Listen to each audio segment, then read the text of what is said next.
Bonjour, hola, and hello, everybody. You are listening to Worldwide Tea. It is the International Drag Race podcast where every single week we discuss and criticize and celebrate everything you need to know about the International Drag Race seasons. As always, I am Evan Sawdey from Pop Matters.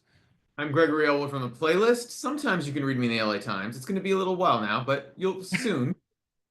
Well, listen, Our Oscar season's over. season is over, and the International Drag Race, we're still waiting out, but we have confirmation that several of our new favorite seasons have finished filming. There will probably be some announcements relatively soon, and your number one resource, Worldwide Tea, is going to be there to cover it when it happens. So we don't have anything official. We've just heard some wonderful things. I will say, obviously, for those who really want to push, there are some of those Reddit threads out there that just outright say some spoilers on here. And Greg asked me earlier this week if I wanted some spoilers as to some of the certain seasons. But I think one part of the reason why we've been doing this podcast and we've had some queens reach out, we've had some wonderful responses to the episodes we posted so far. Some of it is because, like, I love watching live. I love that stuff not being spoiled for me. And I think, Greg and I definitely have some slightly different views on it too. But it's going to be exciting when we get some stuff in because even though we've been in a dearth right now, I think that once that faucet turns in Q2 this year, it might be a little heavy potentially.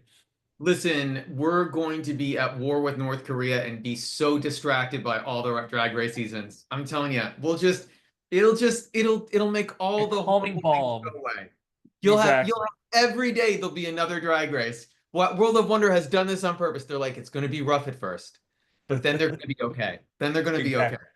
Exactly. And to that end, too, I did mention how we want this podcast to be a resource, which is why, if you haven't listened to our episode where Greg and I talked about the top 10 international lip syncs, including matching on number one, which we didn't plan, we want to also provide anyone who wants to listen and get into the seasons and kind of know where to start or what some of the things are. We've been talking about this for a while. We are going to do a ranking of the top 20 greatest international queens from Drag Race. Now, I was doing a little bit of the math on this before we get into what we think qualifies for that, too. And obviously, between the 16 crowns that have been given out in the US season and then the 9 All Stars crowns that have happened, right now it's basically been, we now have 36, 37 international crowns. So a little while ago, international Drag Race has surpassed the US seasons in terms of overall winners. So we have a plethora to choose from. But when it came down to the description of ranking and organizing and figuring out how you want to do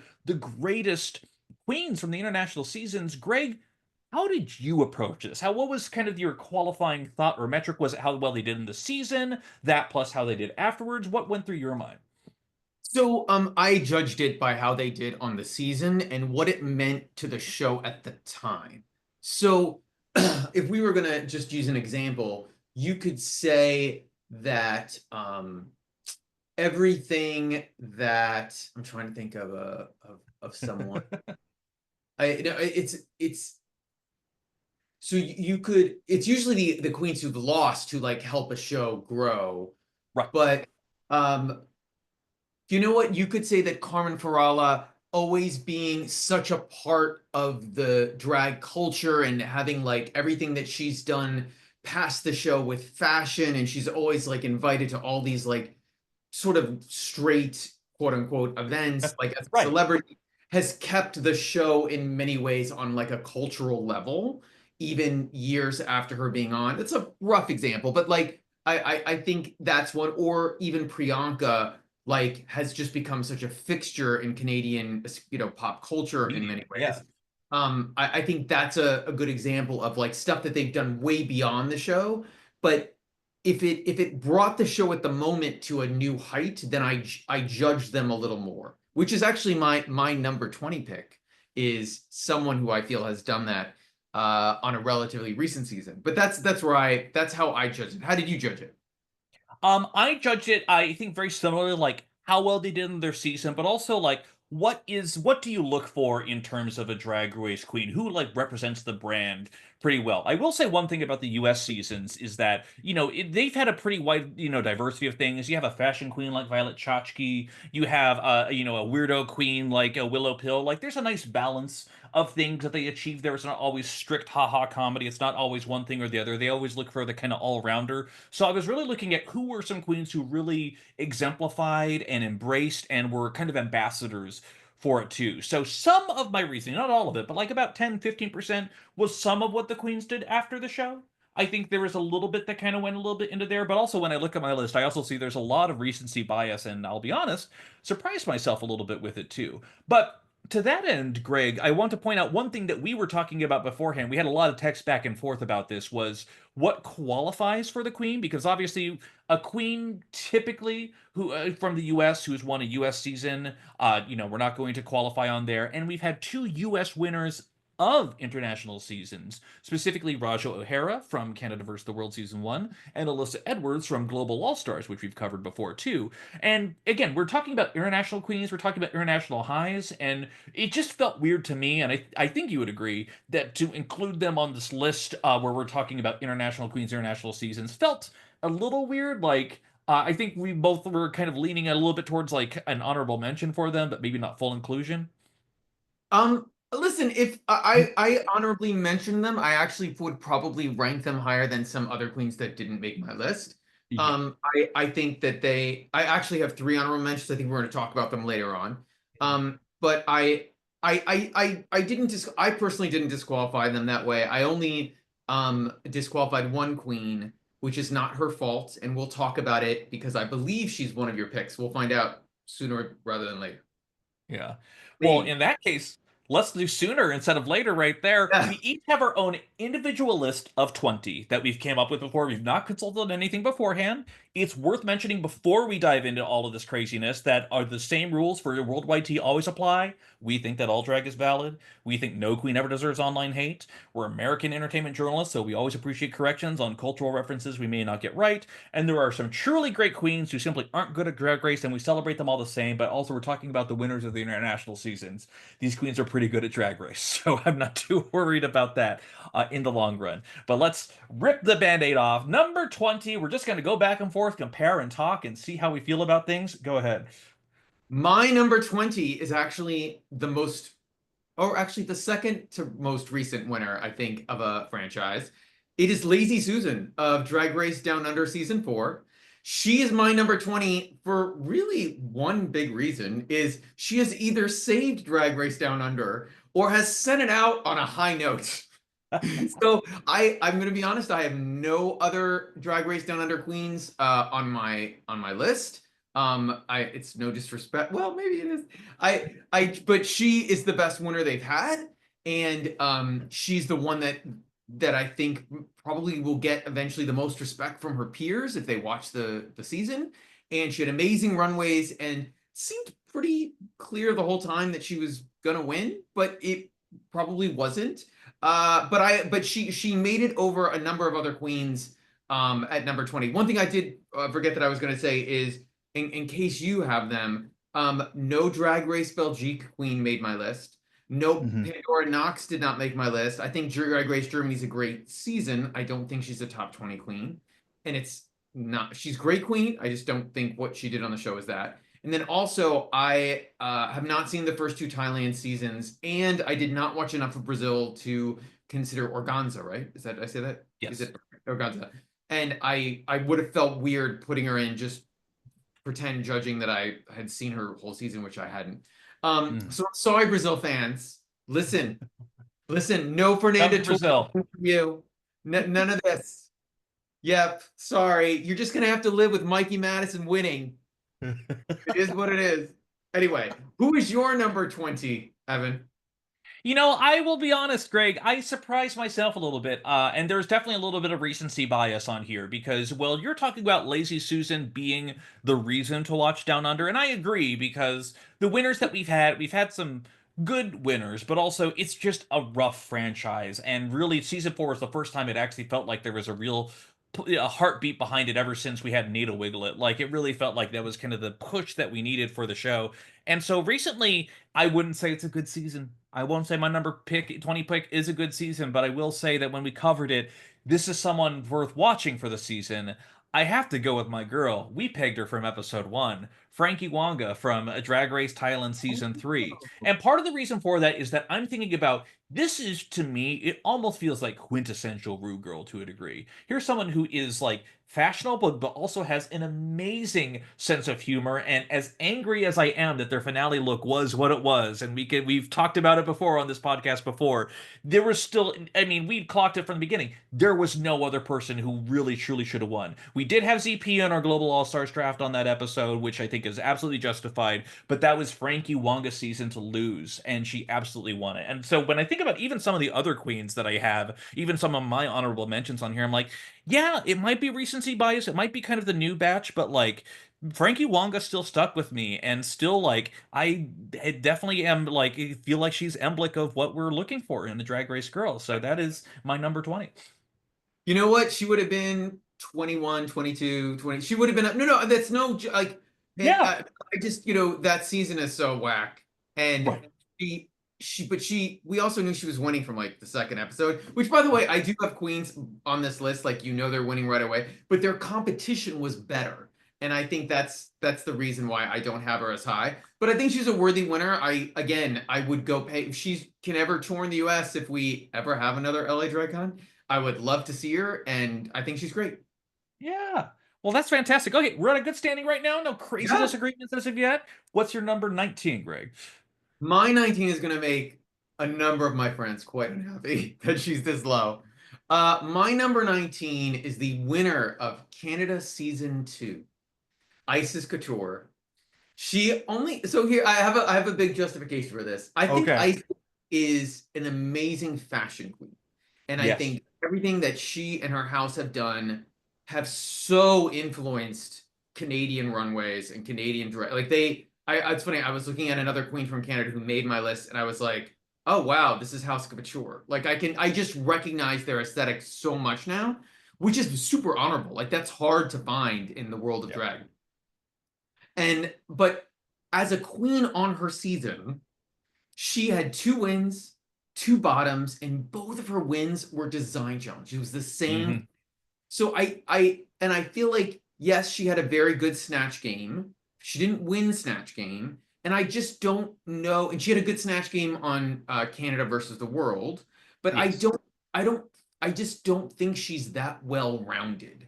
And Mm. again, incredible runways, and also if you look at the track record, Pythia was sort of robbed.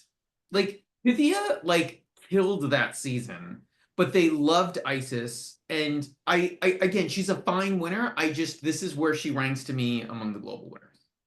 But also, she's in the top 20. She's next to the top half on there. So I don't think people can be too rude about that. It is the thing where, in looking at my list, slight spoiler, but Canada kind of performed a lot stronger than I was expecting in some of these cases there. I think they've had some really, really interesting winners across a couple different mediums there. Oh But wow, our lists are going to be very different. which is the best part, which is the best part. Very Uh, different.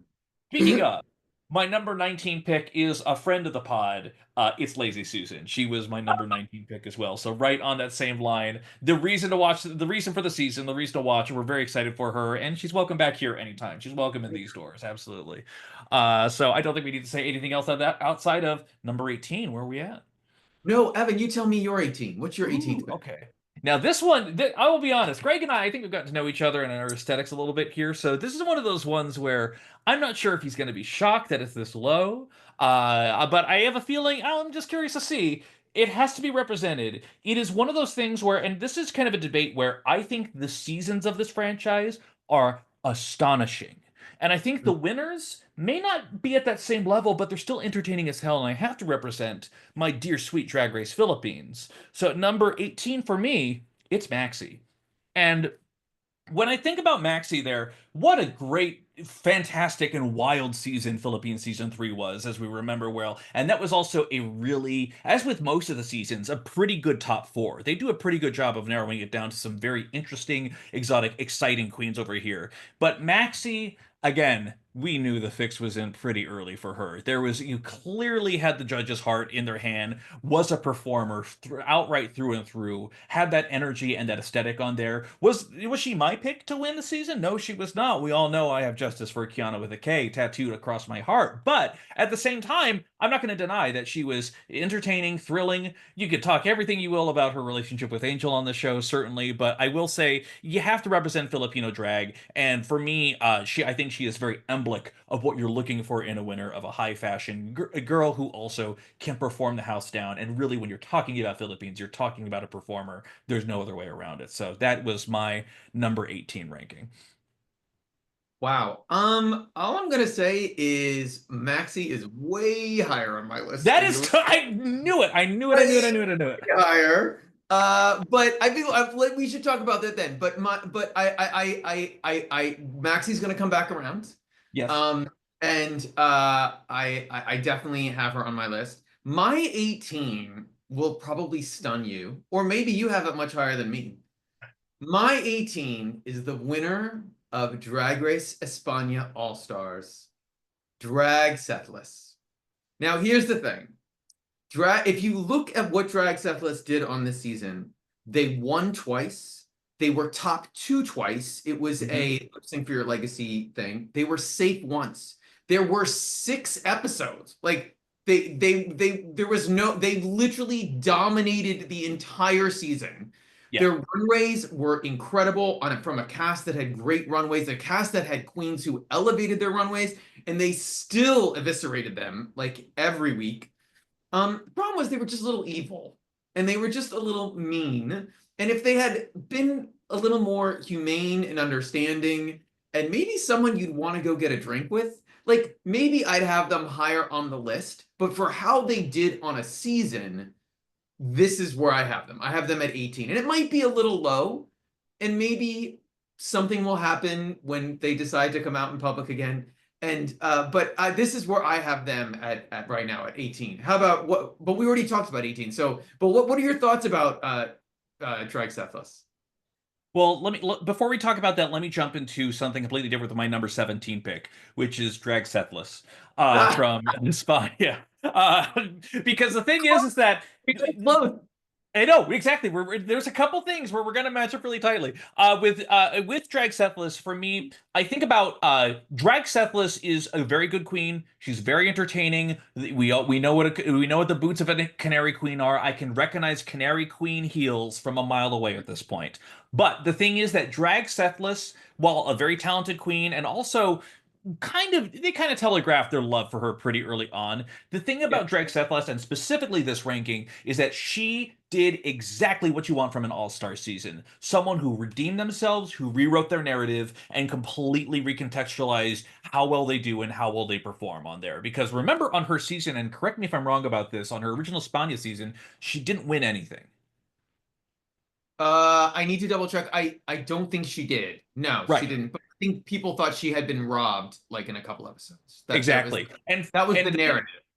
Yes. And she was basically kind of had that fan favorite narrative for a while, and then to Yeah. come into an all-star season and just destroy everything you knew of like, no, I'm the front runner, I'm the winner. It was so satisfying to see. And to that end, too, as we mentioned before, Samantha Ballantyne's Poopy Poison, queens that you're Oh, like, oh, they did, you're like, okay, yes, absolutely bring them back. Let's absolutely have that rewriting of their narratives. It's so satisfying to see. And that's one of the things where, yes, there was obviously the Sagittaria vibes that were going on with the season, but outside of that, there were so many wonderful things that happened with All Stars, and I feel like for Cephalus to come out on top from that, to Cephalus to come out on top with that lip sync that was on our list of top international lip syncs for the finale, like it all just makes sense on there. I'm so happy to have her there, and again, emblematic, I think, of what you want from Espana drag, and definitely of the Espana drag, which for the record, its winners are almost all fashion based for the most part. I think that this is truly one of the biggest performer based ones on this one here. Are you not saying that between two. Petita? Sure. Well, I mean, I wouldn't necessarily put Sharon. Sharon, I definitely would put more comedy on there, but Yeah. between Carmen and Likoko, And Petita, Petita, yeah. yeah. Y- I think it's a Yeah. little bit more fashiony. I think that's very Yes. fashion forward in terms of their But winners. also, So yeah, it's but I'm it's just nice to have that break. Yeah. I think Sethos was fashion is brought fashion and design to all stars, Absolutely. and Yes. was did break out in some ways from their very Canary Islands like aesthetic, which they still kept. It's Oh, their yep. They it's still did the Brazil Festival style. like Dusty Ray Still doing Bottoms with the dots. It's like you exactly. can't. Yeah, but again, I think we were we. But you agree with me if she had been maybe a little Kinder. nicer, she'd be higher. She'd be maybe even more She would be respected. more more beloved too, because there's queens that just excel at challenges, and then queens you want to just embrace at the same time. And some of the best all-time winners are ones you kind of want to do both with. So, you don't always have to be the nicest person in the room. You can still be cunty in your own way and still off-putting in certain ways, and still, yep, I acknowledge you're the winner on there. But I agree, it's Cephalus. We have them right around the same place. I think that's perfect for what they were able to accomplish. So, Evan, Yes. my number 17 might be a little low, might not even have made your list, but I sort of felt like I had to include her, and I feel like this is the right spot.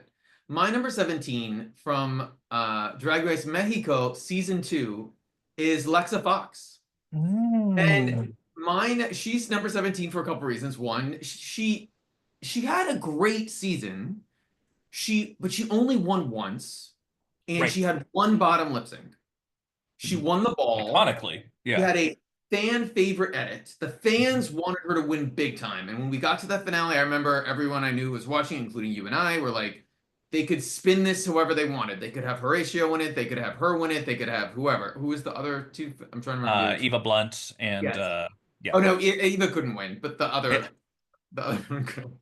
Oh my God. I remember her. She had But the not I Lustrega. No, that was France. yes. Yes. The But anyway, she's a great winner, and she's very different from the first winner, Christian Peralta. Helped in many ways. Was it she or Horatio would have been were the best choices to win because they were younger, they like exuded pop Mhm. star energy, which Christian does not. Christian's old school drag in the best way, or whatever way. And but Lexa, fine Part winner of the and new school. new school. And Yeah. also, like, when you look back and you look at all how they did during the season, you're like, yeah, great run. Like, Yeah. as an all-time winner, great run, and better than, I'm sorry, like what she had to do against the competition she had to do it against, that has to be taken into context. I'm sorry, Belgique Queens. I'm sorry, whatever. Like, that's where she lands for me. So I don't know if she'll make your list, but she made 17 for me.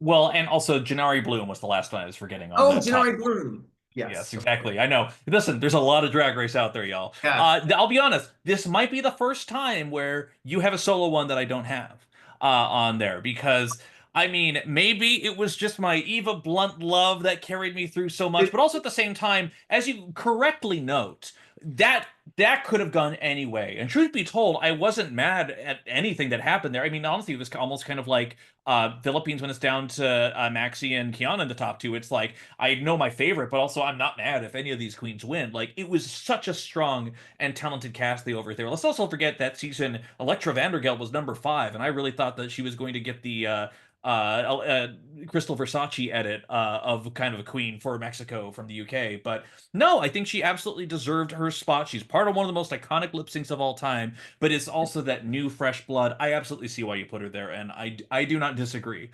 We just have slightly different rankings, but I think that's an excellent pick ultimately. I forgot how much you loved Eva Blunt because I did not love Eva Blunt. So I like Eva Blunt, but I didn't love her. So number 16, Evan, do you want to go? Who's your number 16 pick? Okay, so this is one where I've had to reassess kind of my own thoughts, my own biases on here.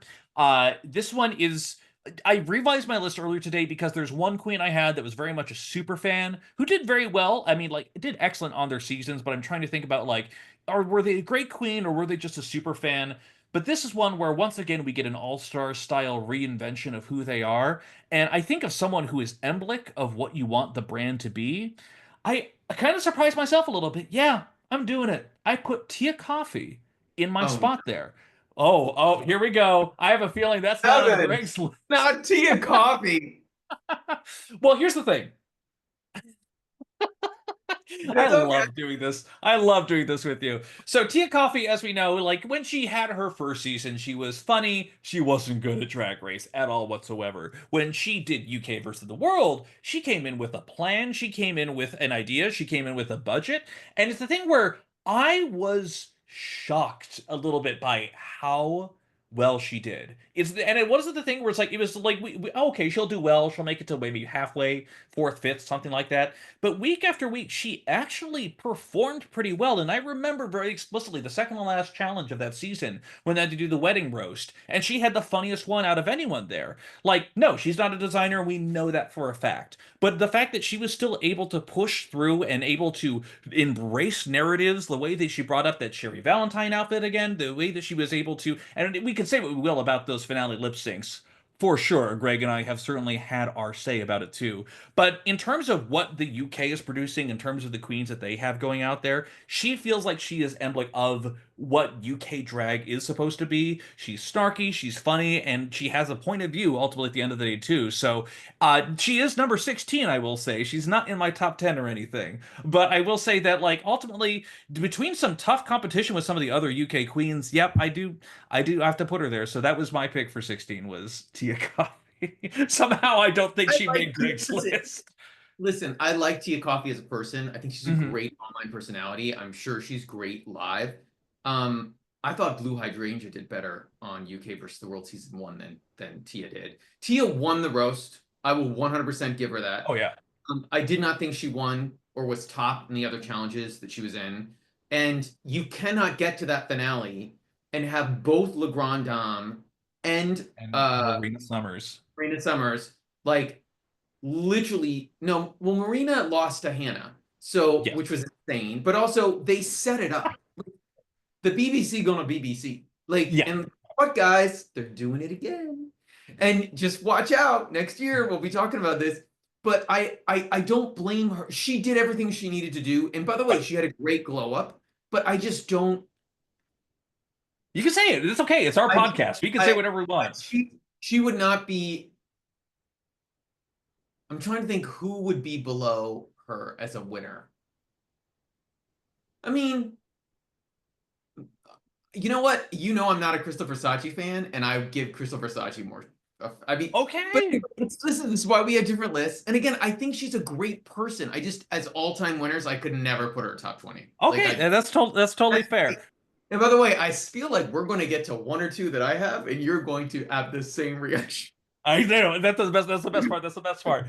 So that was my 16. Did you do your 16? My 16 may be one where you very much disagree. So, my 16 is actually my first Philippines pick. Don't worry, it's not captivating cat catch. It's she you know what? I'll say this Tia Coffee deserved to be winner more than captivating cat cat. My And for the record, I love captivating Cat Cat. We know she won that season, but oh still. sure. uh and it's the winner of Drag Race Philippines season 1. Probably not the deserved winner, but still the winner, Precious Paula Nicole. Paula Nicole. So here's the thing. She only won once. She won the Rusical, but like Marina, she was never in the bottom. And sure, Marina won the lip sync against her in the finale, Mhm. but she was the winner the show needed at the time. She was a fan favorite. They recognized it. Marina got a, for those of us who don't speak Tagalong or whatever, reportedly, I have secondhand anecdotal evidence or people say that Marina was bitchy in her confessionals. And Mm. she wasn't in the on UK versus the world, Right. but in on Drag Race Philippines. And that Precious was the joy of light, the one that everyone loved. And the show for the first season needed that. Yeah. So I think she's a great winner. She barely faltered. I have always felt that bottom was a little bit of like, oh, you need to have Like a an obligatory, yeah. yes. Which, by the way, there's a couple other queens on this list too also have that. But she's my number 16. Maybe she's too high. Maybe if Drag Sethless was nicer, she'd be above her. But this is where we're at. That's my number 16. What did you like Precious? Is she not on your overall list? We'll get to Precious. I will Oh, say that. okay. I will say that. I will say that much. But it's also the thing where it's like, and again, let's just briefly talk about this here right now Yeah. too. Where do you feel that there's like when I mentioned before, like I think it's produced pretty good winners overall, but I think the seasons are maybe more entertaining than the winners, or like that. I feel like there's certain times where there's a queen like a Frankie Wonga or a Lazy Susan who breaks through the noise, breaks through the season. It's like this is so clearly the winner or the champion on here. And then we also have the inverse of that, where there's like great seasons, but like I am entertained by hell out of Philippine season two. Winner captivating Cat, there, but this is the same season that has Miss Jade. So I don't know. I'm not sure where you fall on that debate or that thought. I think it is a I don't want to use the word factory, but I think it is a creative hub of incredibly great queens for television. Hmm. And I think that will continue. I'm not worried about that. It's a country of 130 million people, like 100 million at least people. I think 130. And I I actually disagree with you. I think Maxi is a top tier. You could put on an all winner season. Would not Easy. embarrass themselves in any way against queens from all over the world. And I think she's the only queen they've had so far, to be honest, that is that good. I think Marina should have been that, but just it didn't happen on Philippines one. Almost And that happens sometimes to queens, and that's okay. She very clearly got the glow up after her UK verses, and for great reason. Yeah, 100%. yeah, But I don't I think you never know, and I do think that um it'll be really interesting for that. I do think there are franchises like that. I do think that Philippines is the key one. You can also say Canada a little bit because we're almost on six, right? We're on yeah. seven. Six is coming up. Six is coming up. So, and there's maybe only two great winners, maybe three, maybe two. Like we'll find out. But do you know what I mean? Like there are though. Yeah, and by the way, you could say the same thing for UK. I only have two UK winners on my list, and it's Yeah, I the most Well, popular. if you count Tia Coffee, I have three.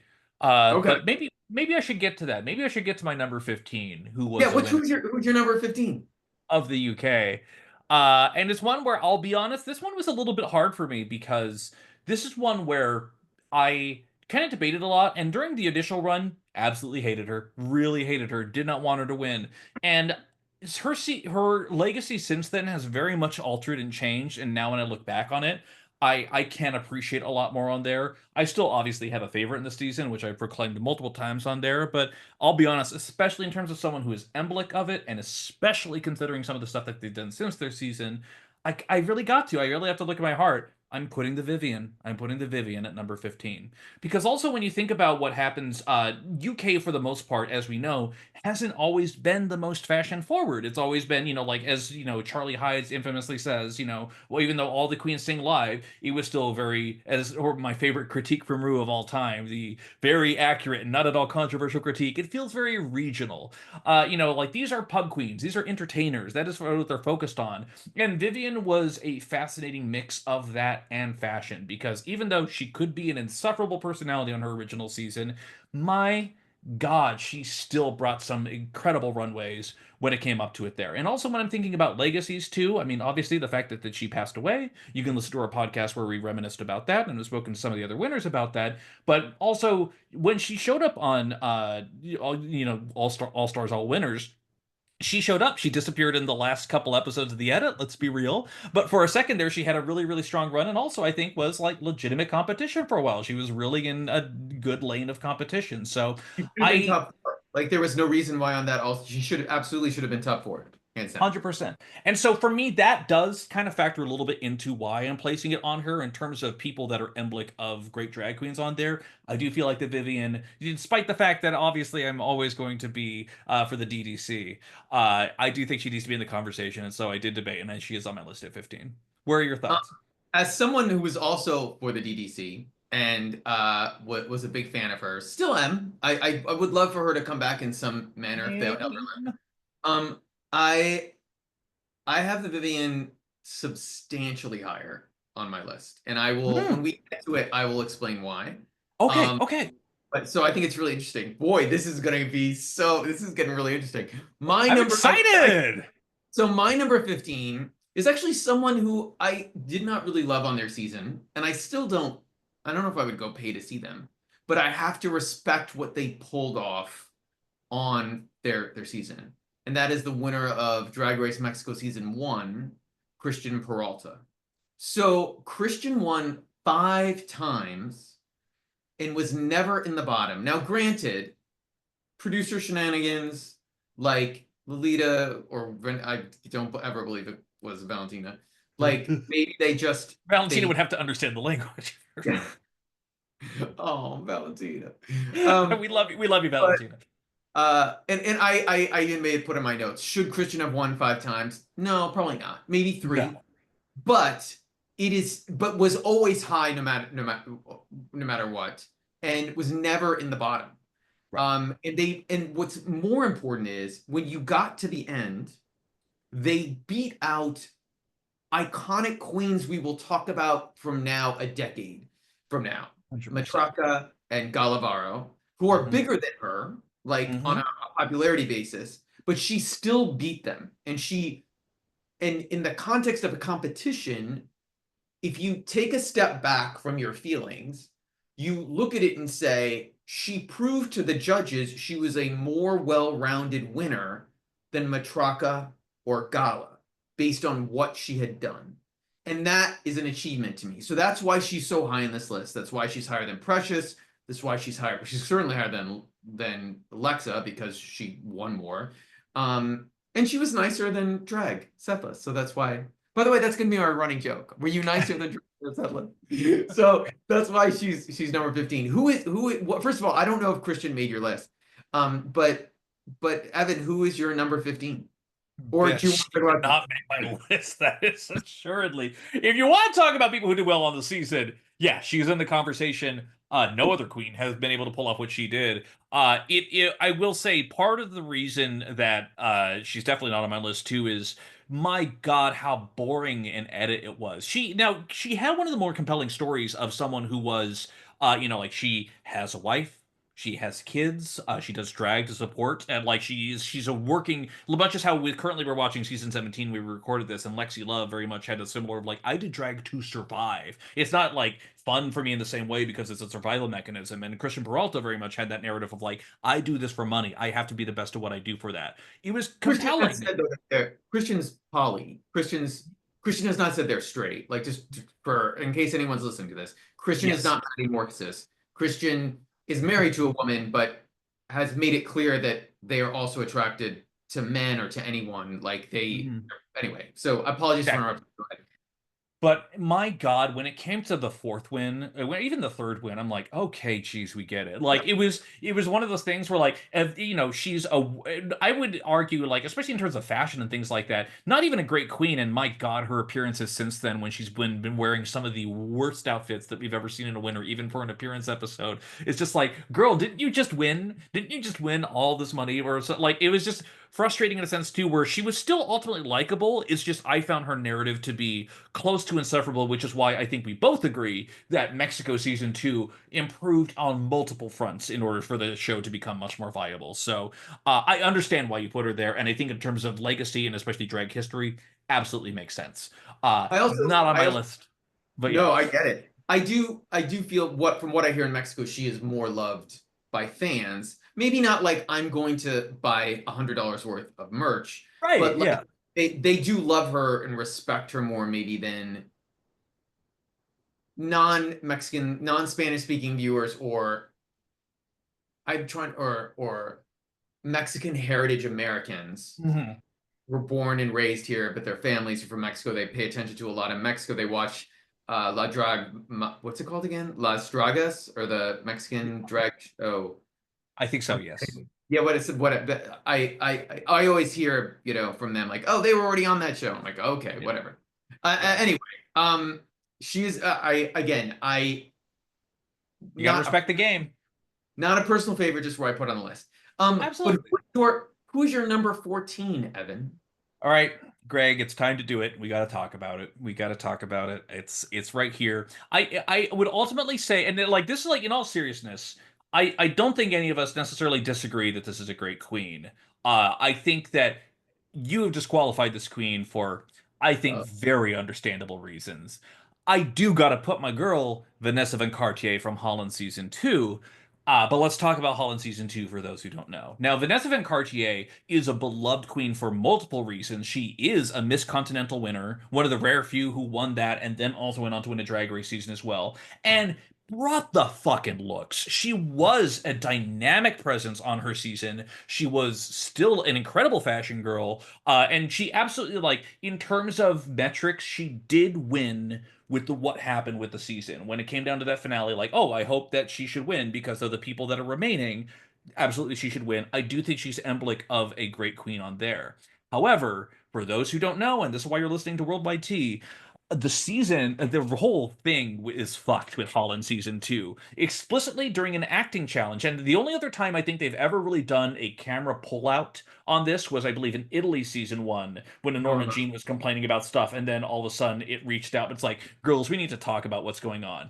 If an acting challenge, complaint, you didn't support me, you didn't support me, well, you have a fucking phone in your hotel room to look shit up on the main stage the next day. I'm sorry, Vivaldi. Do you have a phone that was called out by Vanessa Van Cartier?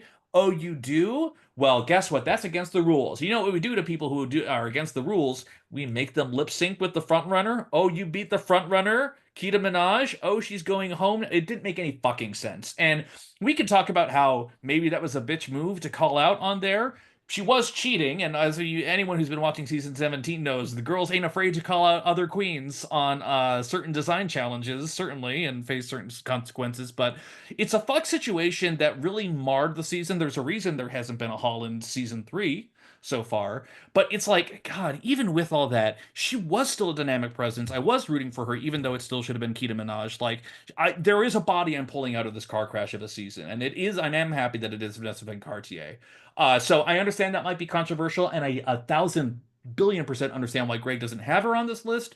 But I do have to give respect to our pageant girls who won Continental before, who actually did made a sizable impact. That finale look with the gold still echoes in my mind.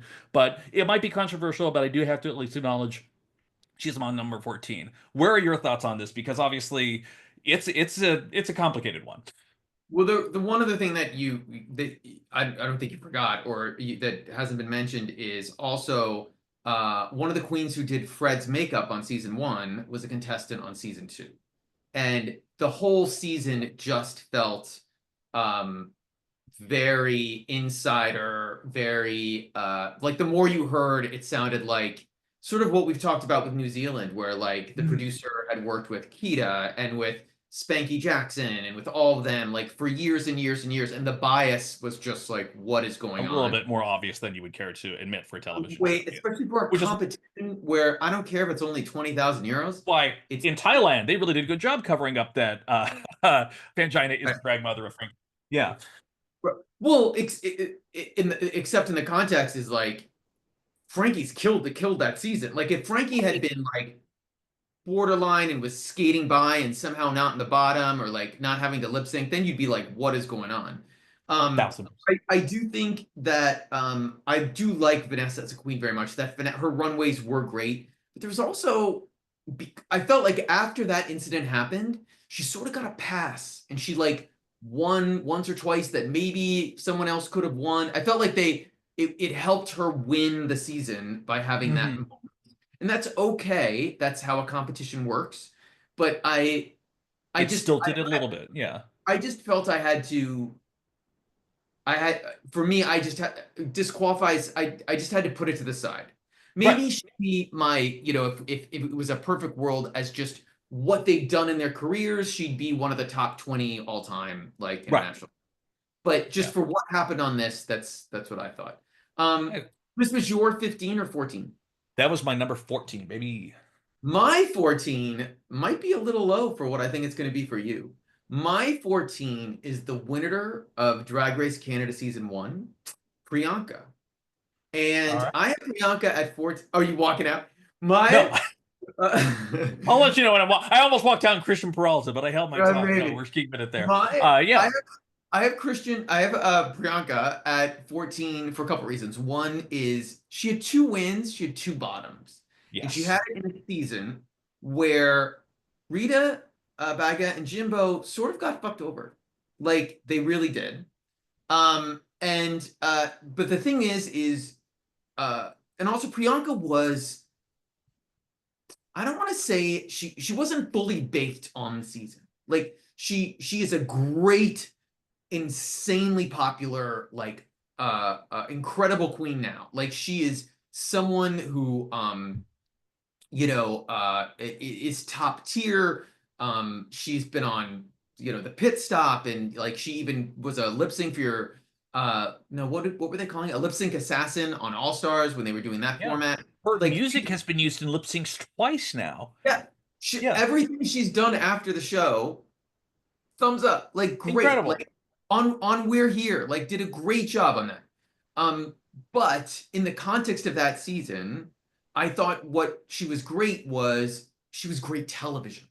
And you know what? The show needed that. The show Yes. needed someone to be great television. If Rita had won, Rita's not the most charismatic sort of person. I do think if Jimbo had won, it would have been like earth-shattering in 20 million Yes. ways. But they decided whatever was going on with the producers and the judging and Jeffrey Boyer Chapman changing his story about what he was told to do and not to. I'm not even going to get into that. Yeah. It was what it was. But the reason I even have her on the list is for the Celine Dion lip sync, and she was great television. Also, because of her, the show became what it was. Like they needed a great queen to make it something bigger so people would be excited about the second season. If Rita had won, no disrespect, Rita, I think you're an incredible queen. It would not have had the same It amount wouldn't of have had the same impact. Right. 100%. And to that end, too, I will also say that she was the first queen to win after having lip sync twice. That record before that season had aired had not happened yet. In the US, that didn't happen again until Simone later had to lip sync twice in the bottom, too. So if it had to happen eventually, at least it happened with her. Both of her lip syncs were pretty incredible. May have talked about them in our lip it. sync countdown episode a little bit. But I fully agree. I feel like she's absolutely emblematic of what the franchise is. I think she's a great, especially as the first winner, I think a great pace setter of what you can do with winning that season. And that is why I have her a little bit higher, so we might talk about it a little bit more later. Now, Then what's your number? You have Priyanka over the Vivian? Really? you know what? We'll talk about your list Okay, too. okay. But So I who will is your say number 13? my number 13. Now, this one I will be so curious to see if she's even on your list at all. But in terms of queens who I was a little upset by this one too, because they had such a dominant streak. The problem with it, unlike Christian Peralta, where some of her wins were like kind of, I don't know about this. Gosh, she was dominant for a reason. She really was. And also in terms of people who are beloved, in terms of names that are getting passed around of like, man, this person could compete on an international season. I do think Envy Peru had the goods. If there's anything that we can take out of Drag Race Holland, especially season one, Envy Peru was a pretty great winner, ultimately, at the end of the day. I was still hoping for my girl Janie Jacquet to pull something out on here. I'm glad she got an additional shot with her UK Versus debut. But Envy Peru was a fashion girl. She, again, like, it got annoying that she kept winning multiple challenges. I believe she won 4 in a row or just 4 overall. I can't remember exactly how that worked Oh, out when she it was won. airing. Wait, hold on. I have her much higher. She won 4 times and was never in the bottom. I think she was low That's a once. pretty unfuckable record, if you ask Oh, me. And again, like there were some great queens. We talked about Sedergine. We talked about my OG pick, mhm. Chelsea Boy. There were some great queens on that first original season, but it was her and Janey. It was the Envy and Janey show at the end of the day, and my God, Envy took it. Like it was so telegraphed and obvious, but there wasn't a question about her quality on there. I still would like to see more of her, but also I think I am going to see more of her because I think she's showing up later on your list. She is. So I'm gonna save my thoughts on her till, Absolutely. but I do have her higher on my list. My number 13, I don't think is gonna make your list. And that is, and by the way, talk about someone who it's very much in my personal feelings. I don't love this queen. It's Spanky Jackson. No, I'm kidding. It's not Spanky. No, okay, I'm walking out. But it's close. It's sort of close. Not really though. And it's the winner of Drag Race España season 2, and it's Sharon. Sharon Oh, won 3 times. She was never in the bottom, not once. I went back and looked. She was low once, I think. She dominated her season. And she won. She was favorited, but she did win her talent show. She Yes, she won did. the match game, and she easily won the finale. Like there was no. By the time they got there, there was no competition. All the competition was gone. She was 100% winning. And in And the most importantly, she beat Estrella Extravaganza. That's really the biggest but also thing. in the context of the show, she she like she knocked it statistically out of the park. She was never weak, and she was always polished. There was I don't remember one, even if her runways weren't the level of some of the Drag Settless, incredible yeah. stuff that we're seeing now. She's not the Coco, Right. but her run or Petita who followed her, but her runways were always polished, and she actually even was a little more drag than Carmen Farala, who was before her in terms of her aesthetic. But I don't love her, but this is where she is in the top 20 to me. I am so surprised. I am so surprised because every time Greg and I have talked about Espana, we always shit talk Sharon a little bit. I like the thing is that no one's denying that she's a great queen, and the other thing about her win, I think that's also important to do, is that she was the very obvious veteran queen that you cast on there, that has had years of experience, has been in the scene for a while on there, but she did earn it. She absolutely did. It wasn't a cakewalk. She did have to push through, even with that one kind of sort of bottom placement that she had. And I think that's the thing I liked about her. By the end of that season, it was pretty obvious. Like, there's no one else I want to win but Sharon, and it just made sense. Especially with the Javis, with Anna, with their preferences. Like, it kind of like spoke to it as well. So I'm just pleasantly surprised that she's on your list. She's not on my list, I will say. You But I know think what, that's Vince? yeah. I think I take it in the context of you have to look at it at the as the franchise overall and the Hmm. quality of the franchise and the quality of the queens. So she's super high because the queens are so high. It's sort of why Precious made the top 22 because the talent around her was so strong and she found a way to win. So that's a little bit why I think you might be surprised she's this high. Um, Anyway, what should I provide my number 12 or are you ready or is Well, my everything? number 12 is Precious Paula Nicole. Oh, Because ultimately at the end of the day, you got to represent Philippines. And again, great queen, loved her on her season. It was tough between her and Mariana, but also if you see any of the things that Precious Paula has done since then, I think it was you who even sent me one of the Gaga videos that she did yeah. very very recently. She's still in it. She's still fighting. I've seen some viral clips of her just doing the opening riff of "I'm Every Woman" or doing from Whitney Houston's Bodyguard soundtrack, but it never starts the song. It just plays over and over. Like, she's funny. I want to see even more of her. I think she was, again, as you noted too, if we're launching a franchise, if we're having a very first queen set the template like a Priyanka or someone else on there, I think that she is a great first winner on there. So number 12, absolutely. Unquestionably. What's your number 12? Your dozen. My number 12, I am 100% guessing is not in your list. She is my top winner from Drag Race Canada. She is the winner of Drag Race Canada season 3, and it is Giselle Lullaby. Giselle Lullaby won twice, was in the bottom once, but she sort of steamrolled through the entire season. Um, I have notes here. Uh, she only Oh, so Fierce only had one more win than her, Fierce Yes. Delicious, but Fierce was also in the bottom twice, I think. Mhm. Uh, I think and Giselle won a design challenge, and she won Snatch Game as an iconic Marie Curie impersonation. And also here's the thing: I went and I wanted to rewatch her runways. And this is when producing comes in because I'm watching one of those YouTube videos where they take it and it's from the beginning. yeah, yeah. As the season went on, remember, she's done all the runways before she got there. Her runways get better and better and better, and then they are stellar. It's almost like the producers saw photos of what some of their top queens had done and maybe waited to put those runways towards the end. I'm not saying it was producer shenanigans, but it helped her tremendously. Her runways were incredible, and that finale look is hands down the best finale look that's been on Drag Race Canada. Sorry, Isis, but in terms of a finale look. Still iconic and incredible. And I still think she is arguably one of the most underrated international winners in the entire franchise. And it's probably because, to be honest, her home base is Quebec and she is always working in Quebec. She does some work in France too, but she's not really coming to the States or working a lot in Toronto or Vancouver.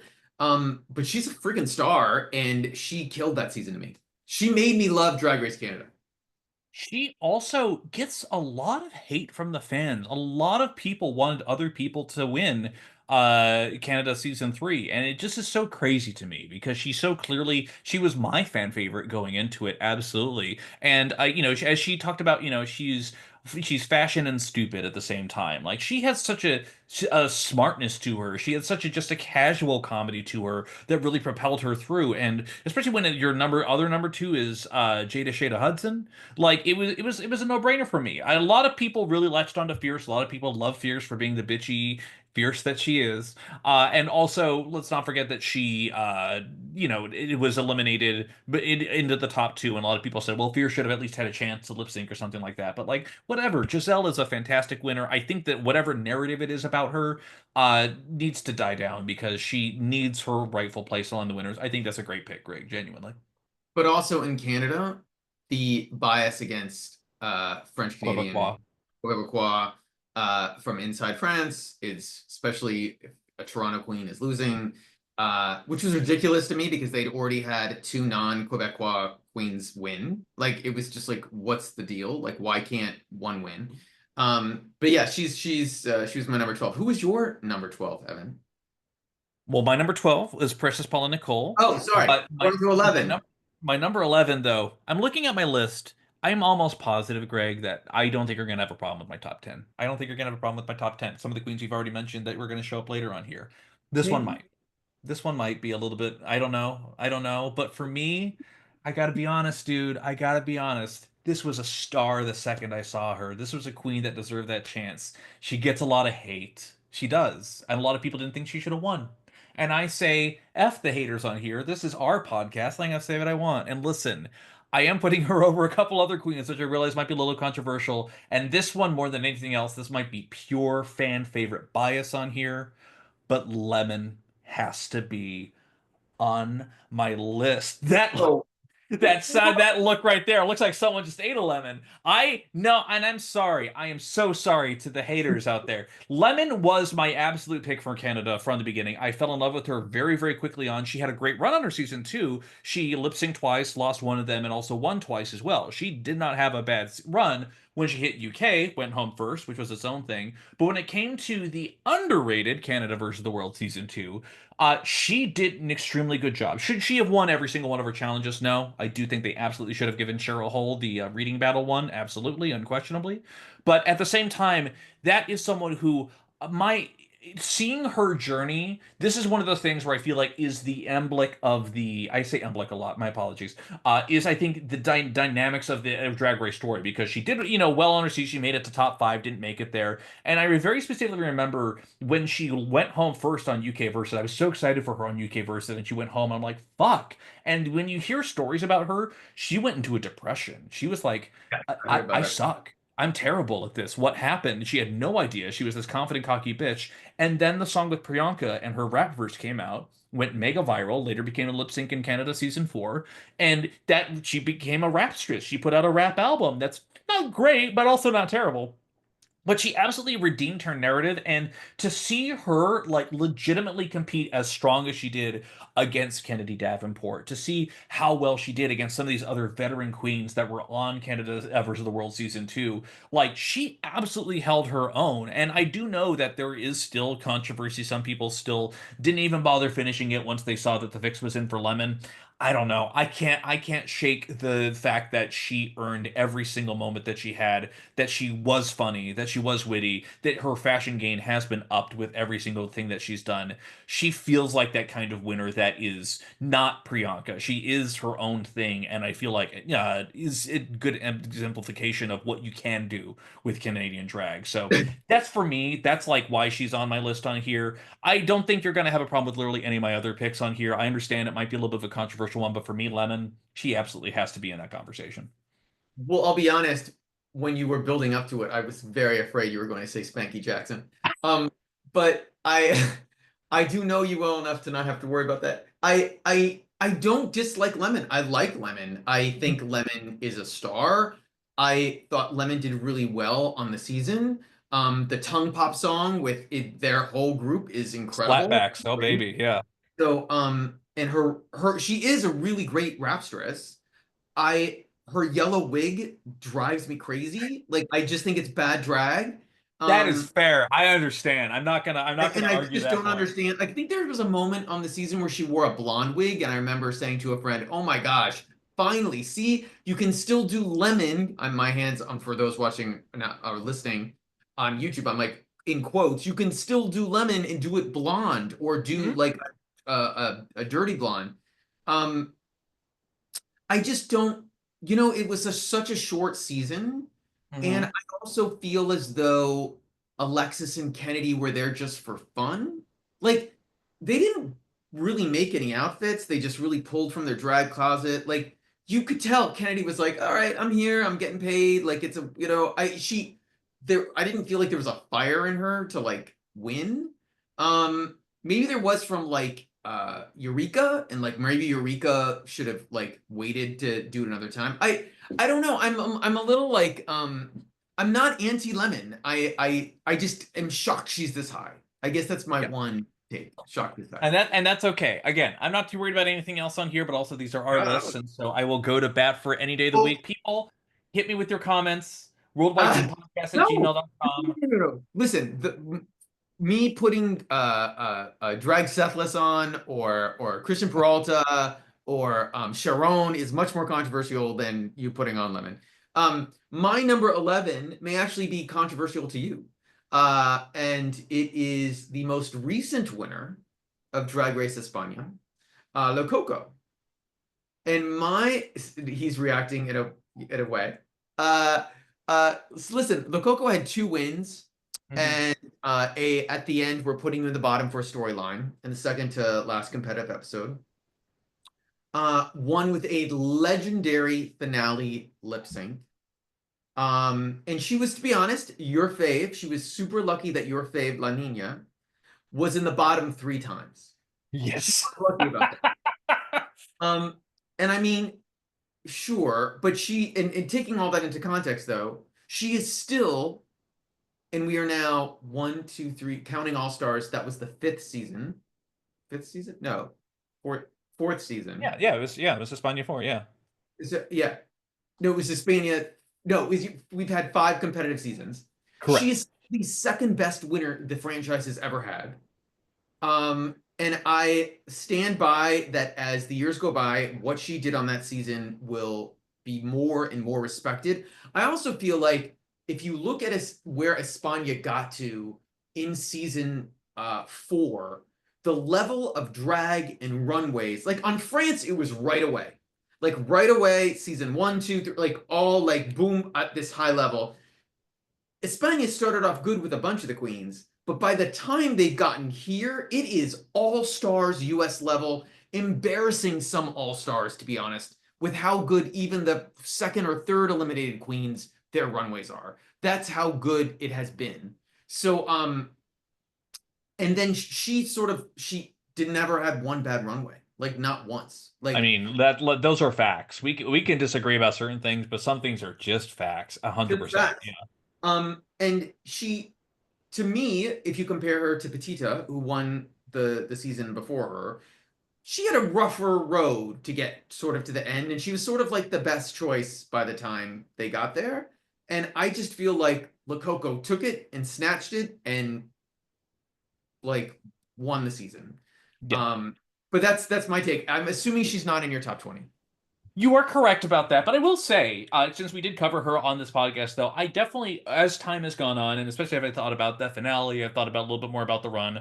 Like Chloe V2 isn't going to stay with me the same way that Lakoko does. Like Lakoko does have an iconic star quality to her that is absolutely there, and this is one where again, like I knew me and Greg's list were going to be different. I have no qualms with this whatsoever. It's just not on my list. It's the same thing because she wouldn't do higher than Lemon. But no, like legitimately it's like genuinely, I think it was, especially when you think about with the lineage that we've had so far of Espana drag as well. Like she is, I think, a fantastic ambassador for what that is, and it's also, truth be told, she's the cuntiest one that they've had so far, which I think is a nice new element on there. Like she didn't Yeah. go in expecting to be a fan favorite on there. She was going to say what she did, but she also wasn't Angelita La Perversa, so she didn't have to worry about getting the bitch at it because someone else was going to take that role for her.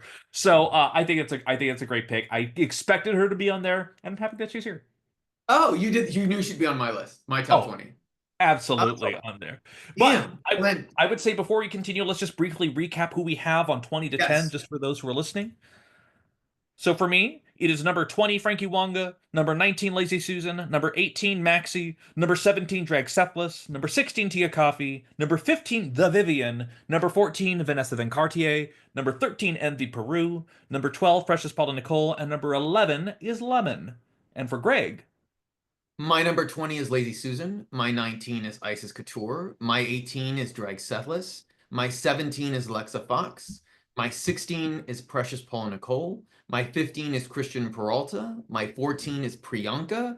My 13 is Sharon. My 12 is Jezebel Lullaby. And my 11 is Lococo. So, Evan, your number 10. We're in the top 10. Who is your number 10? number 10, it's the only winner so far. Drag Race Brazil. It's Organza.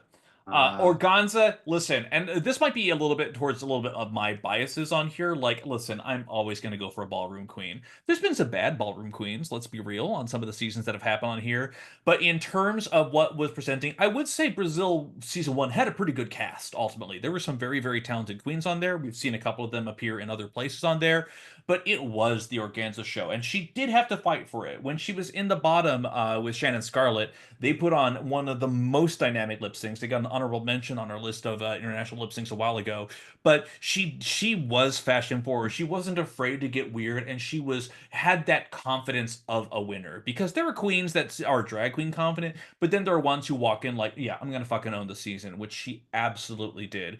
Organza, I thought, had a great narrative on here, and I feel like it just was a refreshing bolt of energy, especially given the fact that Brazil started out in a really rough place. Those first couple episodes were not good, and I think anyone who watches will admit that. So for her to emerge out of it, it wasn't always a clear-cut thing. She wasn't a Christian Peralta. There was no declaration she was going to win. But around like the 3 to 4 episodes before the end, it was pretty obvious that like there really was no other choice, and there is something to be said about that. I think that she still has more to prove in the larger narrative of things outside of there, but in terms of like queens who have that just magnetic, either both fashion sense as well as just performance ability that is just next level on here, I do think she needs to be in the conversation with the greats. I do feel like Brazil is still an underviewed season. I feel like it's a little bit underrepresented, and I'm slightly placing her because I feel like she needs a little bit more exposure. But I also do believe in my heart she really is a top 10 queen for anyone who saw the season all the way through. So,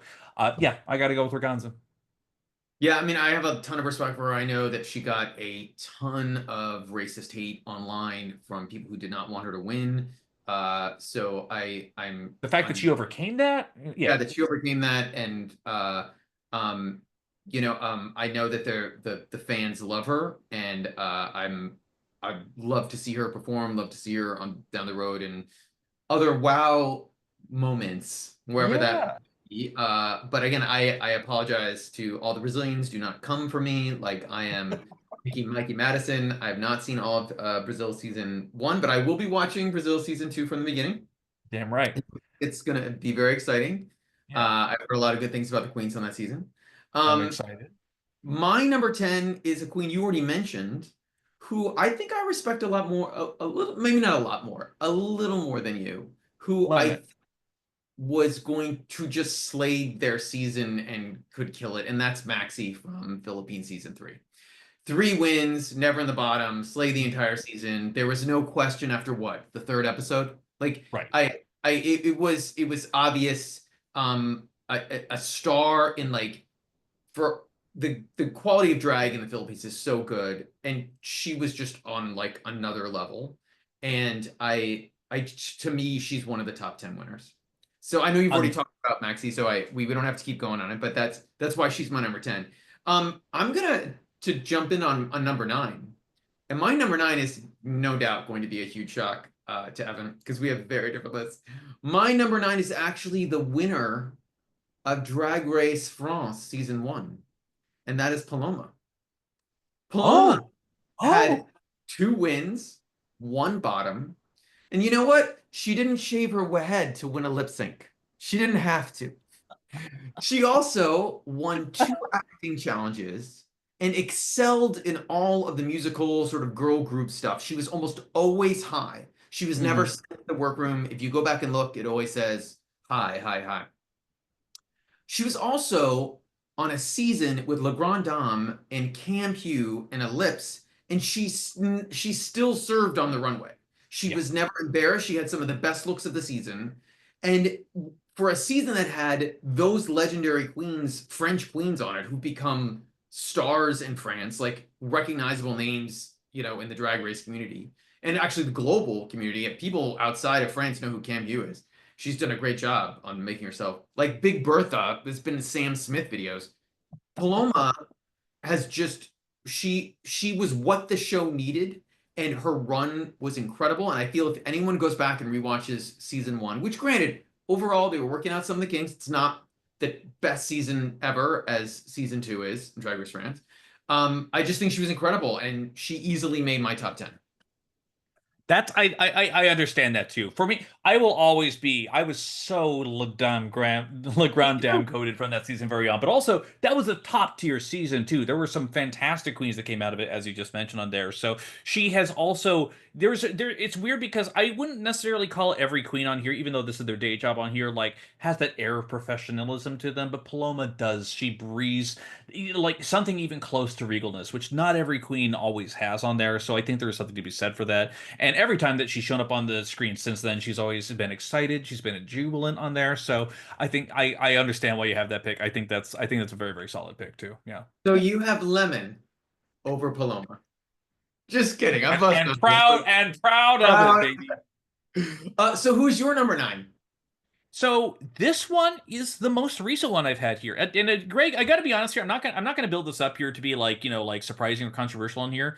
I had to really think about it on here, but this was someone who cut through the noise of one of the more established franchises that we had on there, and I think is so unique and so distinct and so against the type of what the other winners are that have already existed on there that I think they have a unique voice. I think they are potentially already in that conversation of a top tier queen.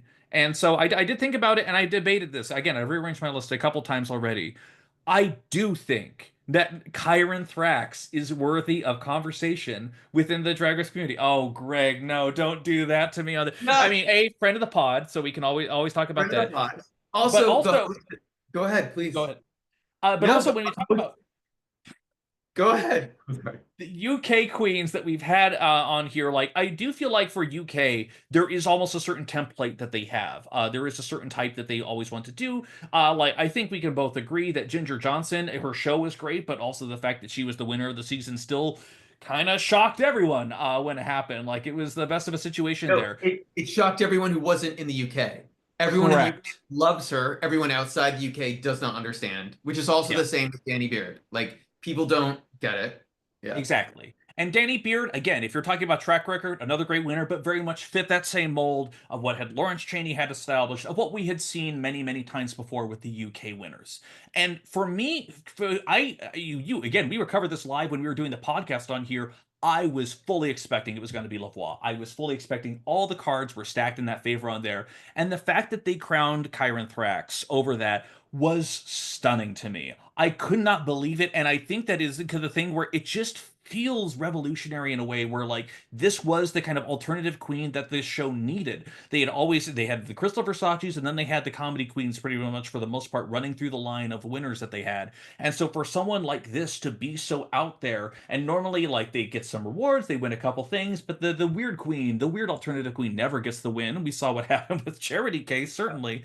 And I feel like her being crowned is the start of something new. This feels like the out of left field pick. This feels like something that is completely different. And I feel like she clearly established her credentials very early on. I think one of the most telling things, one of the reasons that I have her on here is when they did the girl group challenge, because very obviously there was the girl group who very much won, the Dead or Alive group that had Relisa, that had Lavoie, that had everyone else on there. But then you had Kyron leading the other group, and they didn't say this group's the winner or anyone else like that. They said, we're going to go ahead and judge you individually for the girl group challenge, because they couldn't deny what Kyron had done in that group. She was just that good that she carried the entire team together. And Octavia was on that team, and she still carried it. Like, it's the kind of thing where, in terms of winners, it feels like Kyron Thrax is a break from tradition. It feels like she is I don't want to say like a queen for the people. That sounds so stupid and cliche, but I do feel like she is a break from what had already been established from the template of drag. It feels like a fresh new voice, and I feel like, yes, I'm hedging my bets, putting her a little bit this high, but at the same time, I think that she is emblematic of what is potentially to come. I think that she just might actually be that girl. And also, when you cast someone this young and this talented and make them a queen, you know they're going to carry on the legacy. They're going to show up for the other appearances. They're going to show up for other things. Their finale look is going to murder. I don't know. It's just the kind of thing. It just feels like if you're going to hand off the torch to anyone instead of giving it to Lavoie, who's been around for a billion years, I don't know. Kyron just speaks to us and to everyone in a way that is different, and yeah, I feel like is a worthy pick and worthy of a top 10, in my opinion. So I love Karen. Yeah, She's you absolutely spoke killing to it. her for the pod. Yeah. She's great. I think she's a breath of fucking fresh air for just the international drag community, and her joy is like so obvious. By the way, they were recorded all at one time, and in Drag Race London, sorry, in Drag Con London, she interviewed all the cast of season 17, and it's called Hello, Hello, Hello. It's on Wow Presents and on YouTube, and she's killing it. There are these 10-minute interviews with them, and she's My such God, an they're all going viral, right? Yeah. she's better than you and I at this. She's like so good. And I think she's great. I guess in the context of winning a All-time greats. season, it was Salt in a top 20. It wasn't what she pulled off on the show wasn't at it just didn't make it as like that high to me because of it was so competitive. Maybe it Mm-hmm. should be, you know what? Also, it could be recency bias. 10 months from Fully. now, I might go, you know what? I should have had her on there instead of somebody else. Yeah.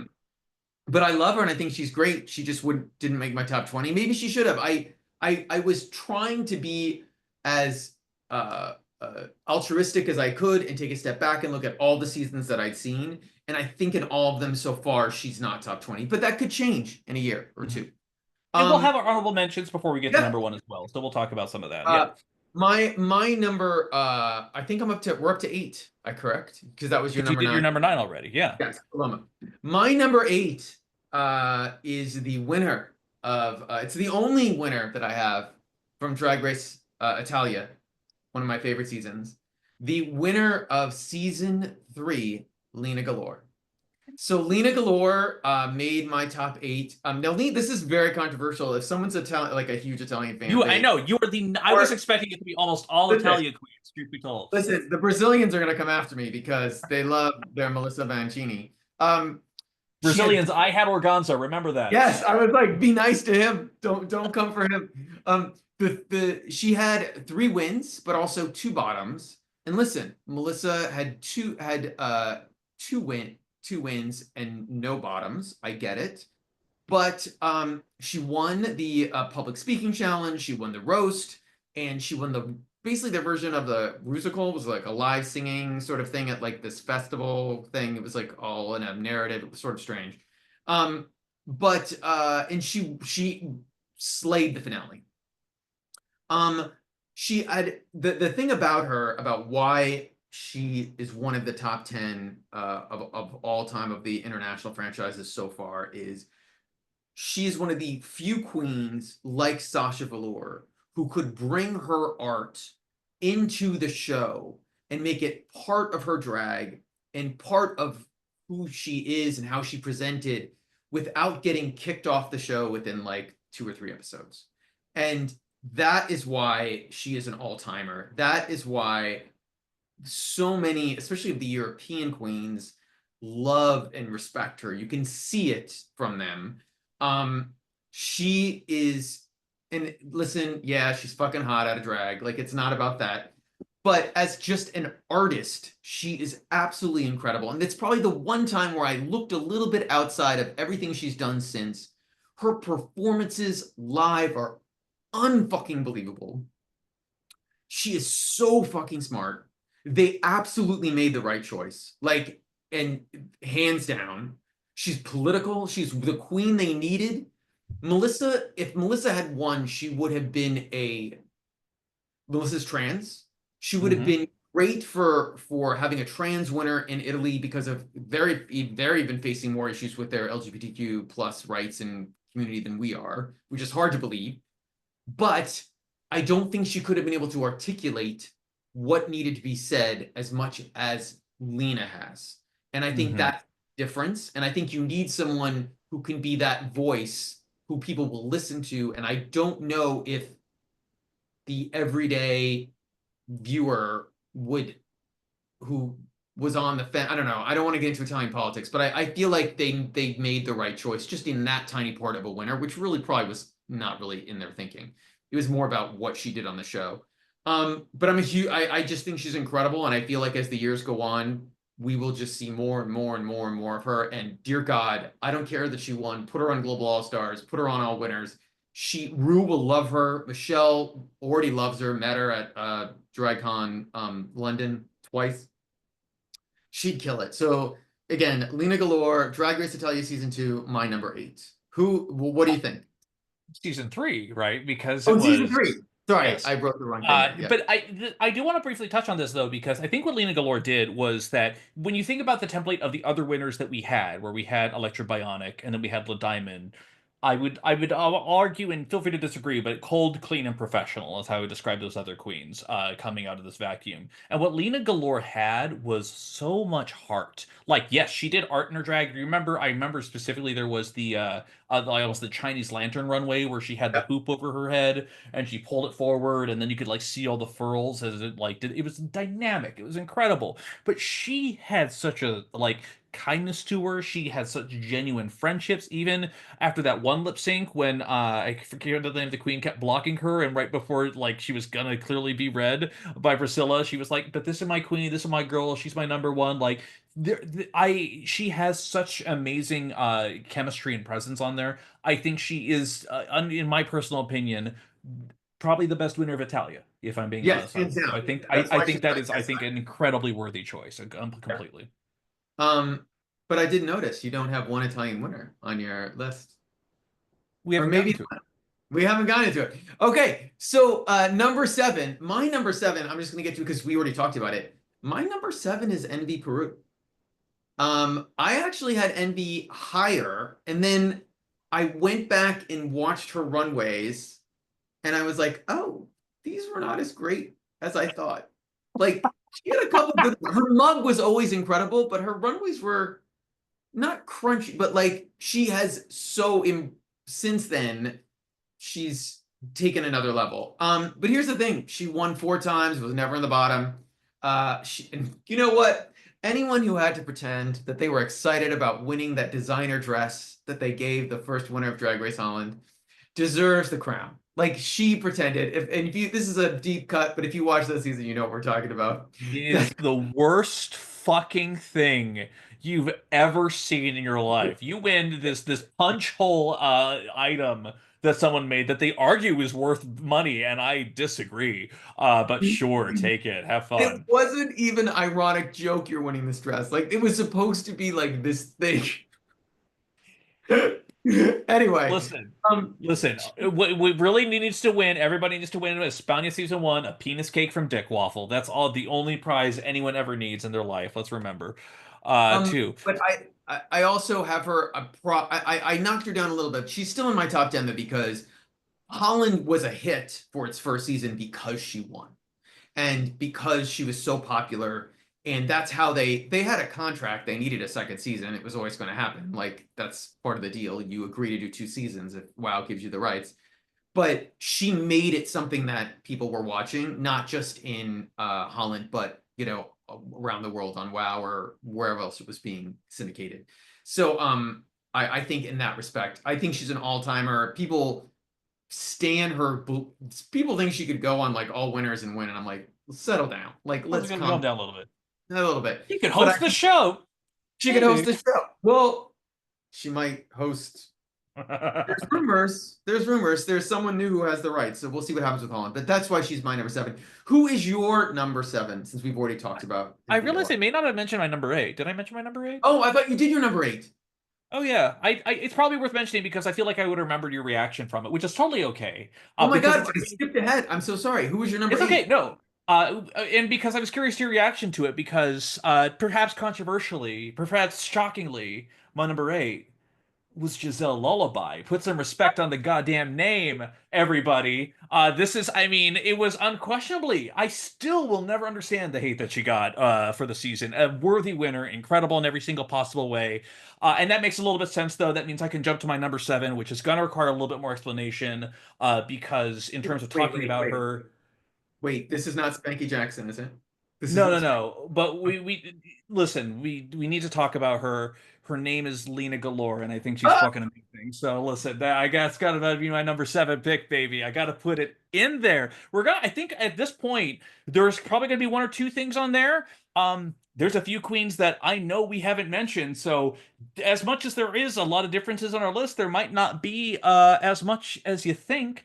I'll just say this though. I'm gonna go ahead and just jump ahead to my number 6 real quick because we had Yeah. already talked about her. My number 6, I know she's pretty high. Again, Emblick, representative of the season. I am putting Priyanka there. I think in terms of what you're thinking about, in terms of a Rue girl, in terms of someone carrying on that legacy, she's done it incredibly so. She had a good season, but also I do explicitly remember going into the finale when it was her and Scarlett Bobo and Rita Baga.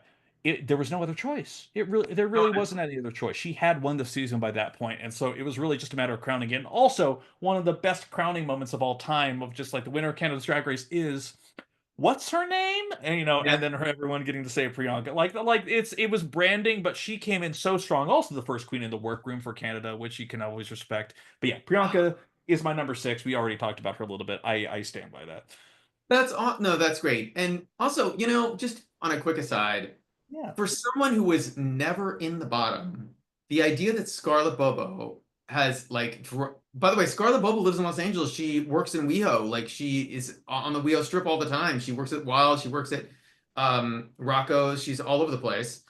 She has dual citizenship or moved here. She moved here like 3 years ago, I think, or after the pandemic. She's always at the WoW events and WoW parties. Like, she's trying something, but she's trying to get on the show, and I wish her the best. She had a great run on a tough inaugural season, and no one ever gives her credit. It's the most bizarre thing I've ever like in the history of the show. It's so weird. One of many things with problems with season Yeah. 1 of Canada. Oh Let's be real. yes, we have so many. Yes, we could do a whole documentary about season 1 of Canada. So we're at number 6, correct? I did my number 6, which was Priyanka. So Yeah. your number 6. My number 6, I don't know if is going to be on your list. My number 6 is Lawrence Chaney from Drag Race UK season 2. So here's the thing about Lawrence. Lawrence won 3 times, was in the bottom once, won the design challenge, won this daytime talk show thing, was part of the UK Hun, the biggest hit that has come out of the franchise girl group.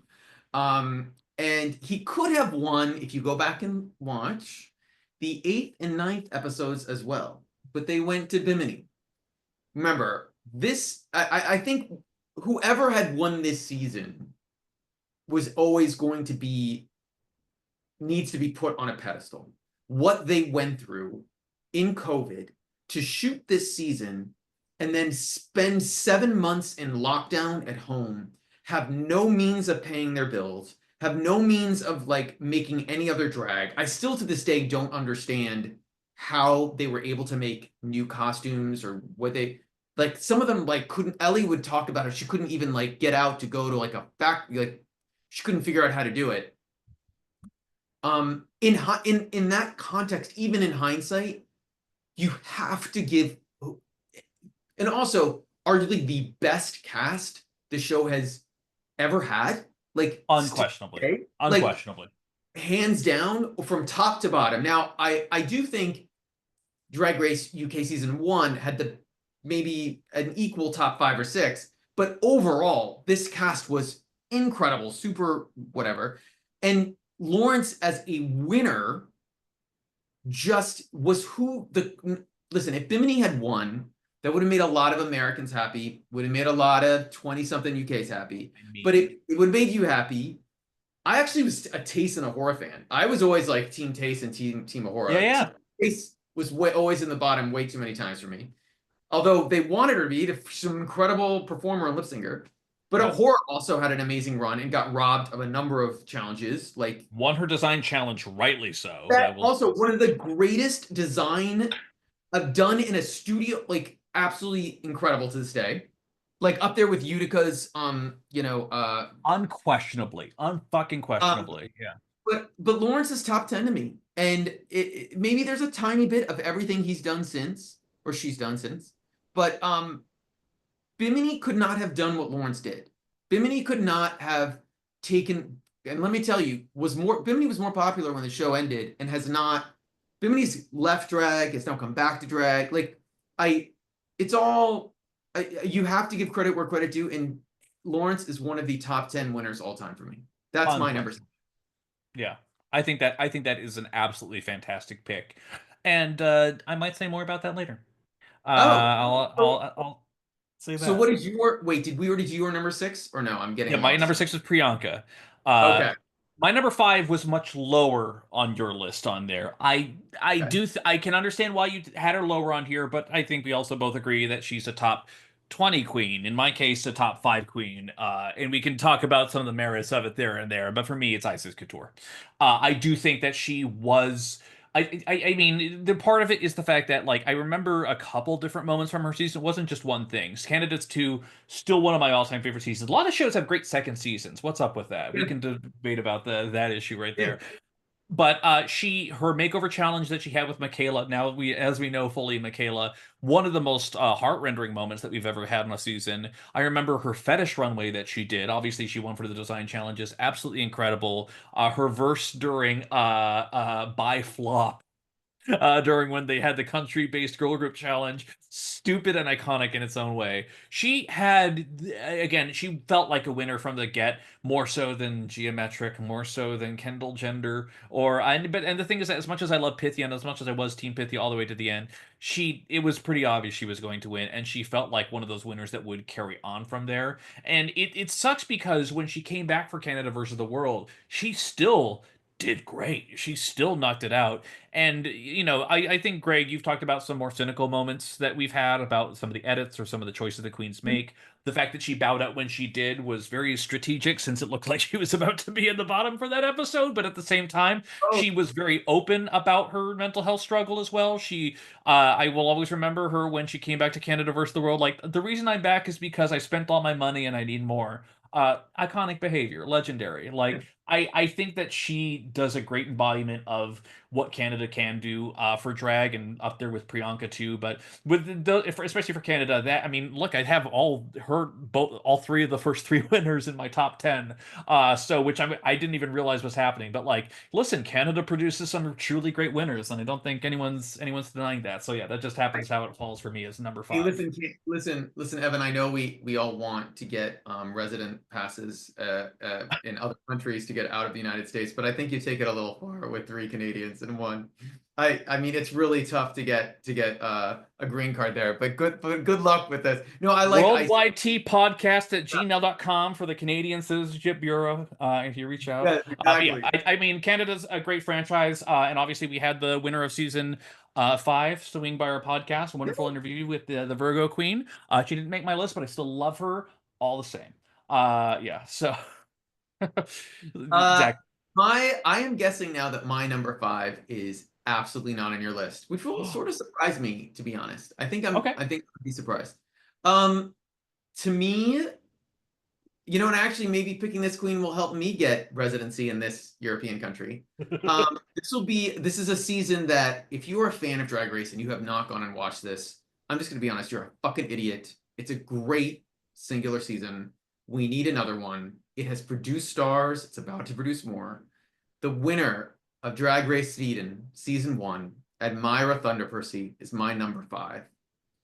If you want to talk about a queen who has come into a season and destroyed talented competition, it is Admira Thunderpussy.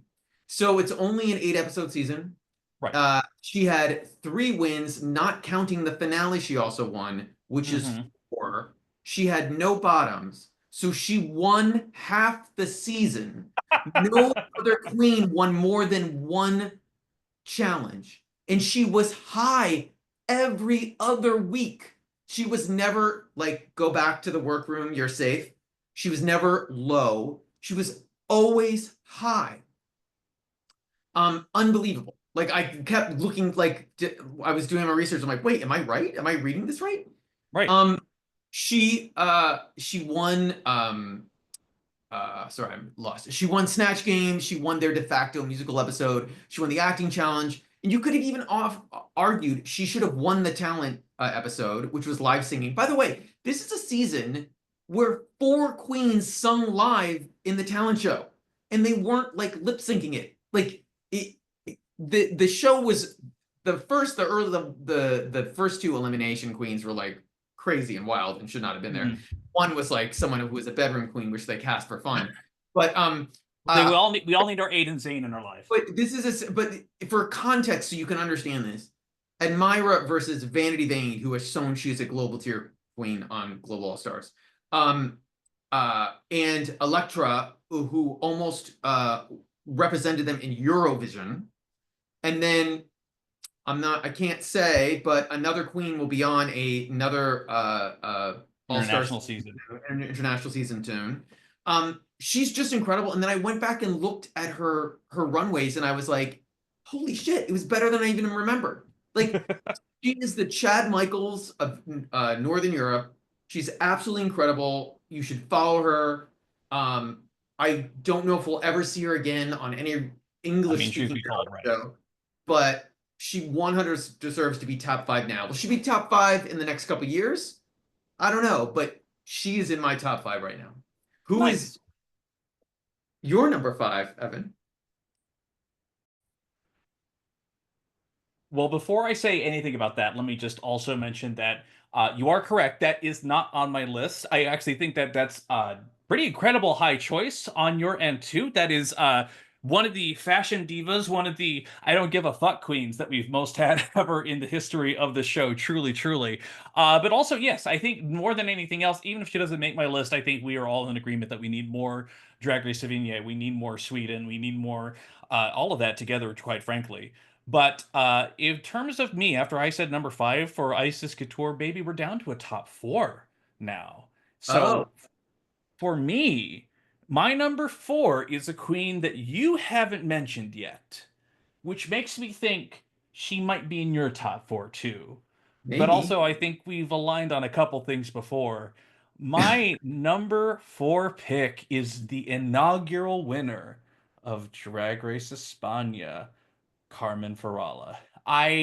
How can you fucking not? For me, it wasn't even the fact that like I mean we knew 2 episodes before the finale she was going to win, but I would just always remember the challenge that I think really pushed her over the edge for me was explicitly when they had one of the best mini challenges they ever had, which was the you're going to be in a darkened box and you have to put on your makeup without seeing what you're doing and without a mirror. And she came out beat as fuck. Like she looked fucking phenomenal after that. And it's one of those things where it's just like, you're just of a different group. You're just of a different cast of Queen that we've seen before. And it's the kind of thing where we've had astonishing Espana Queen since then, absolutely. But like, there's something about the essence of Carmen Farala which just is kind of undeniable and unbeatable. And let's not even talk about the pics that Greg has sent me from her Instagram, where she is just fucking gorgeous out when she's not dressed in drag. Like she could do any gender fuckery at all and make it look phenomenal. But a design queen, a fashion queen, a performer, almost everything you could possibly want in one place.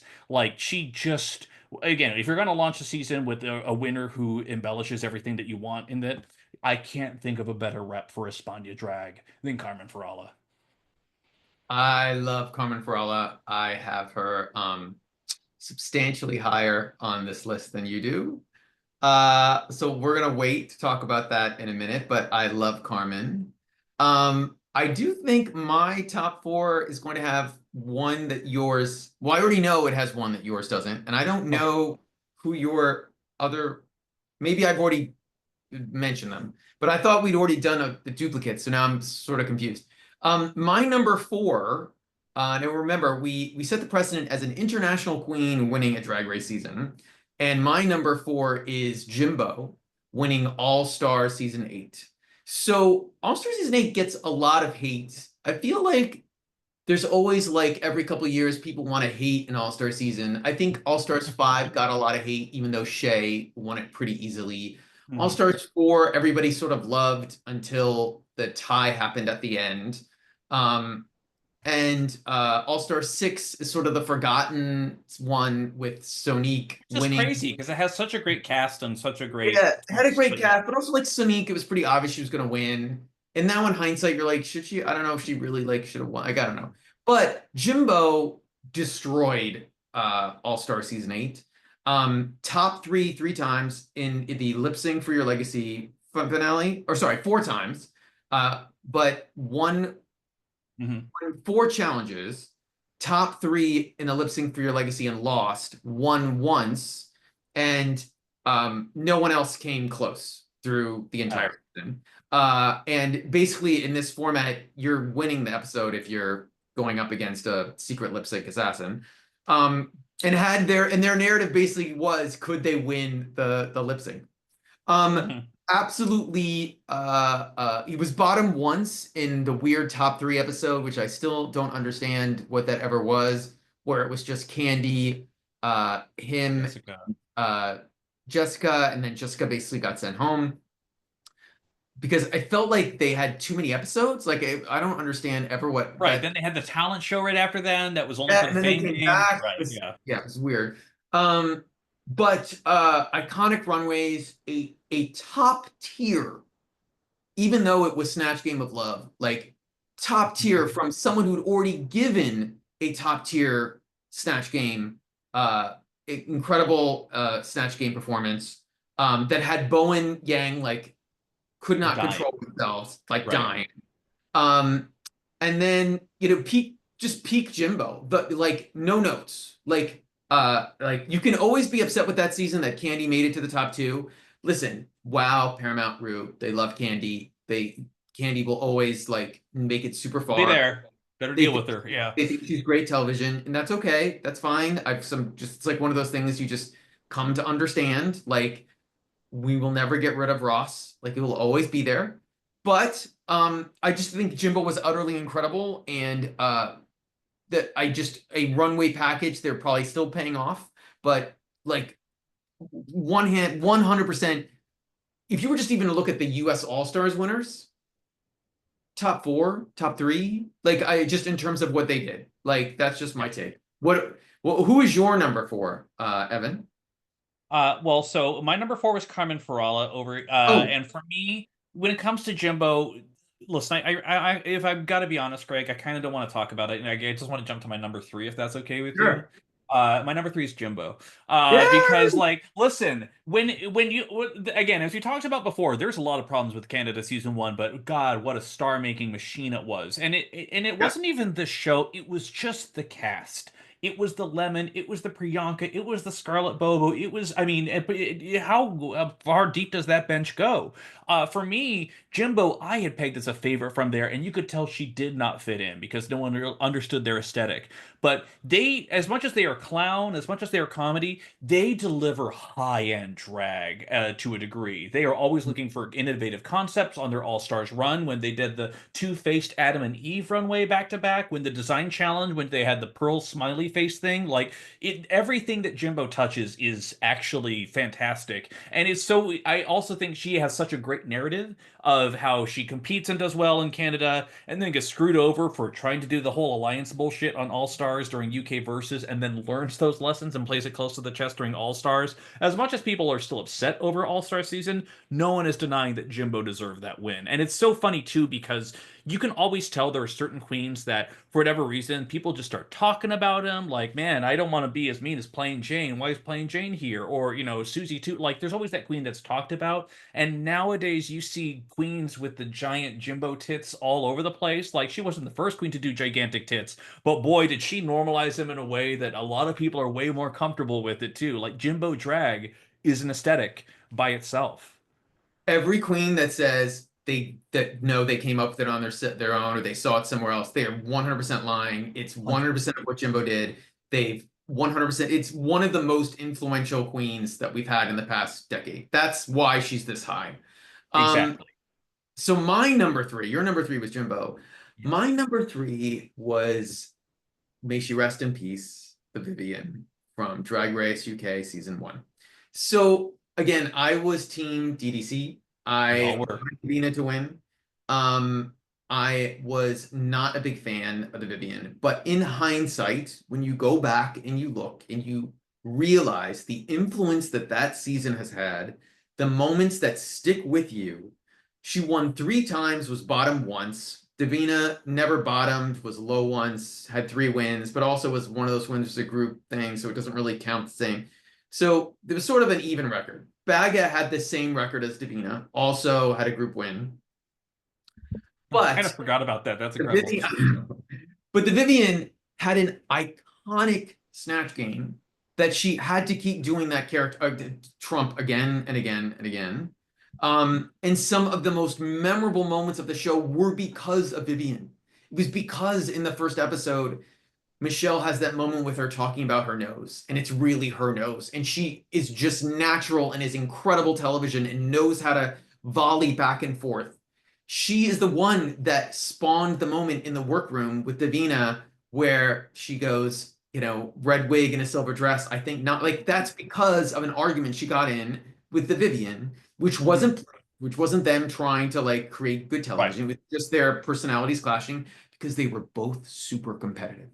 And the Vivian, when you go back, you just even just that season, yep, her runways weren't the same as they were when she did All Stars a couple years later, but they all were that level of drag was like not like super high polished in terms of what they were doing in the UK. We've talked about that many times, but just an absolutely iconic winner.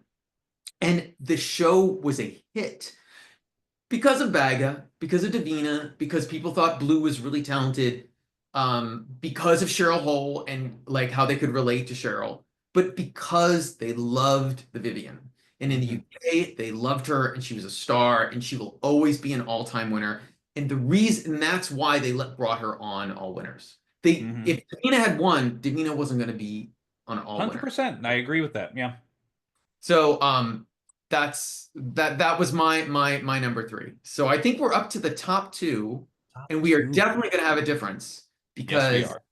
we're gonna have one that's the same, but I think we're gonna have a difference. So I think I know what your number one is, but I don't know what your number two is. Evan, what's your number two pick? My number two, while we're on the subject, is someone who is iconic, who is an embodiment, I think, one of the ultimate Rue girls to ever exist on this planet. And you mentioned her just a few spots ago. It's Lawrence Chaney.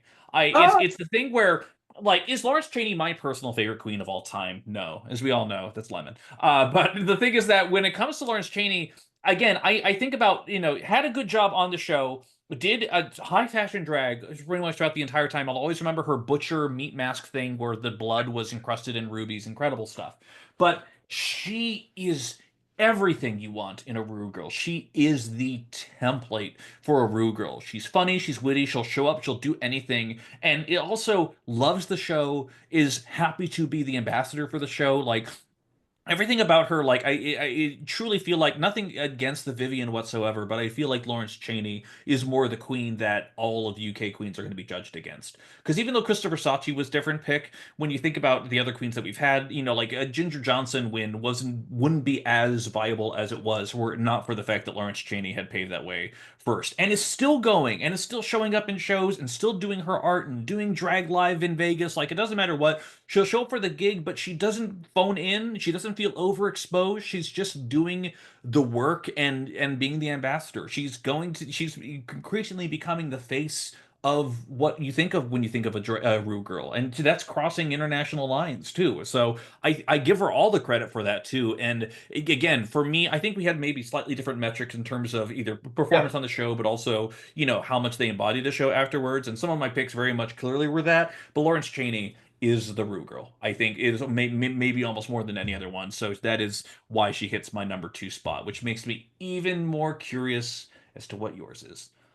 Before I say what my number two is, I will say about Lawrence is that I think that if the Vivian, now that the Vivian has passed, uh, Lawrence will definitely be the queen that all UK queens are just again. Remember, Lawrence hasn't gotten on a US season, hasn't made it, but the fact that Lawrence went to Vegas was so successful, they basically were there for a year. Right. Um, and I'm sure they loved living there and they loved being close to LA. They're probably really upset that they got, I don't know if they're really upset, but they changed the cast over. They brought in Plain Jane and Jada. So and by the way, we might have something from Drag Race Live in the future episodes. We'll see what happens.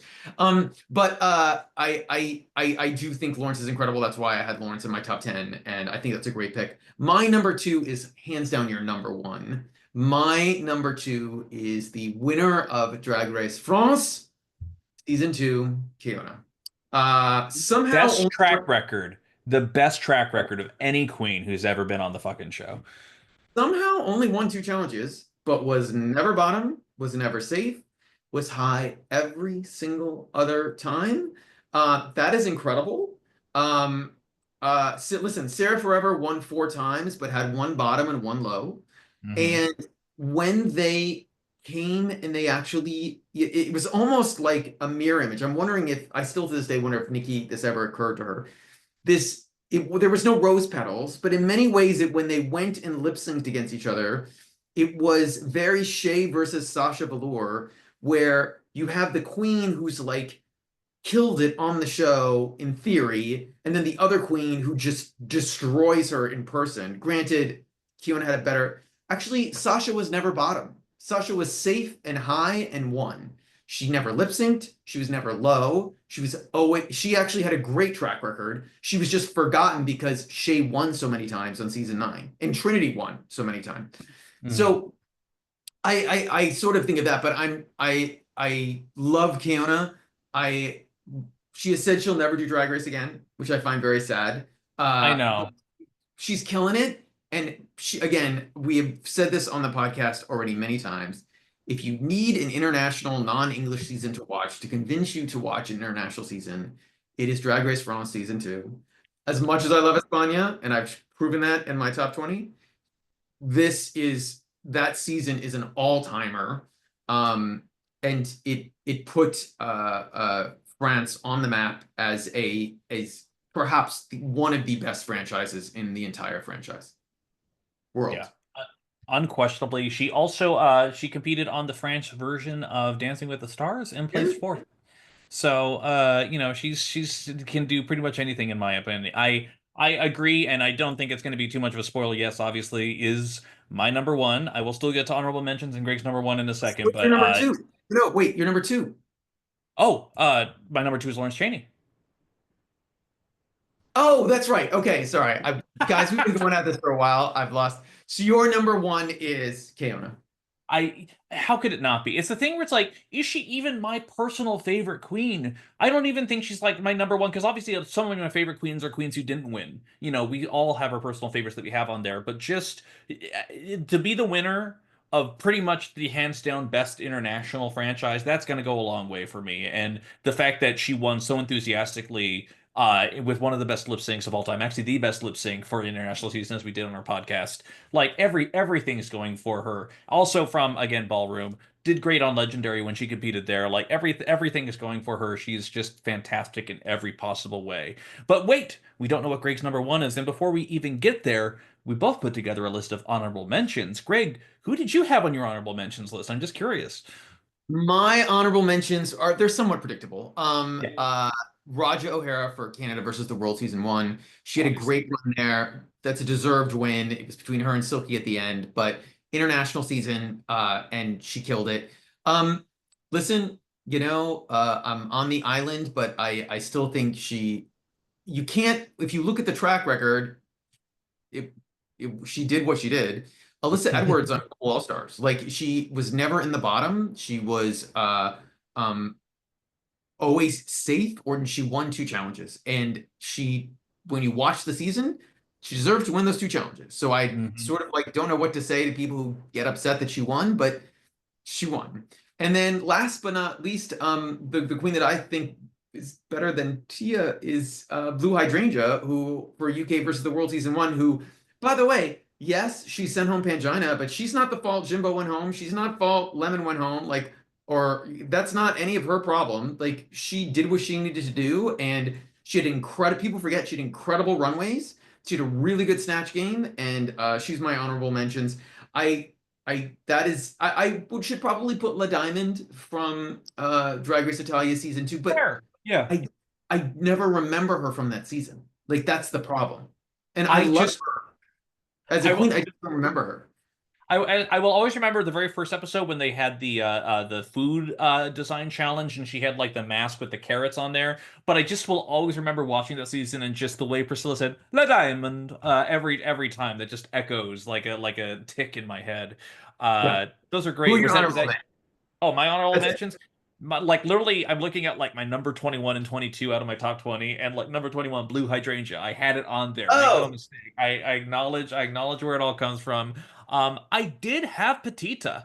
I loved her a lot. I thought she was an incredible fashion queen as well. She had a very contentious season, certainly, yeah. but also a lot of the hate directed towards her I felt was completely undeserved.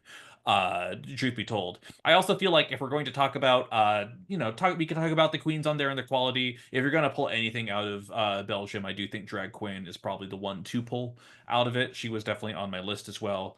And also I had Le Coco at number 25. I had Pandora Nox at number 26. And number 27, I'll be honest, we don't talk about her as much because I listed so many Canadian queens. I did have Venus on there because I do feel like, in terms of winners, she was definitely drove a lot of narratives for the season as well. But and also I have, Raja O'Hara. If I did have Raja as a winner of a competitive season, I actually think she would be in my top 20, maybe even knocking on the door Oh, of my top 10. I don't know. But there has never been a bigger turnaround for a queen's public perception than yeah. Raja O'Hara to go from the most hated to one of the most loved, and for good reason. Like it wasn't a trick of editing. She did the work. Like it's pretty incredible. So I think Yeah. ultimately that just leads us down to Greg. You My have a number one. number one. A My number number one. one, you sadly mentioned way too early for me.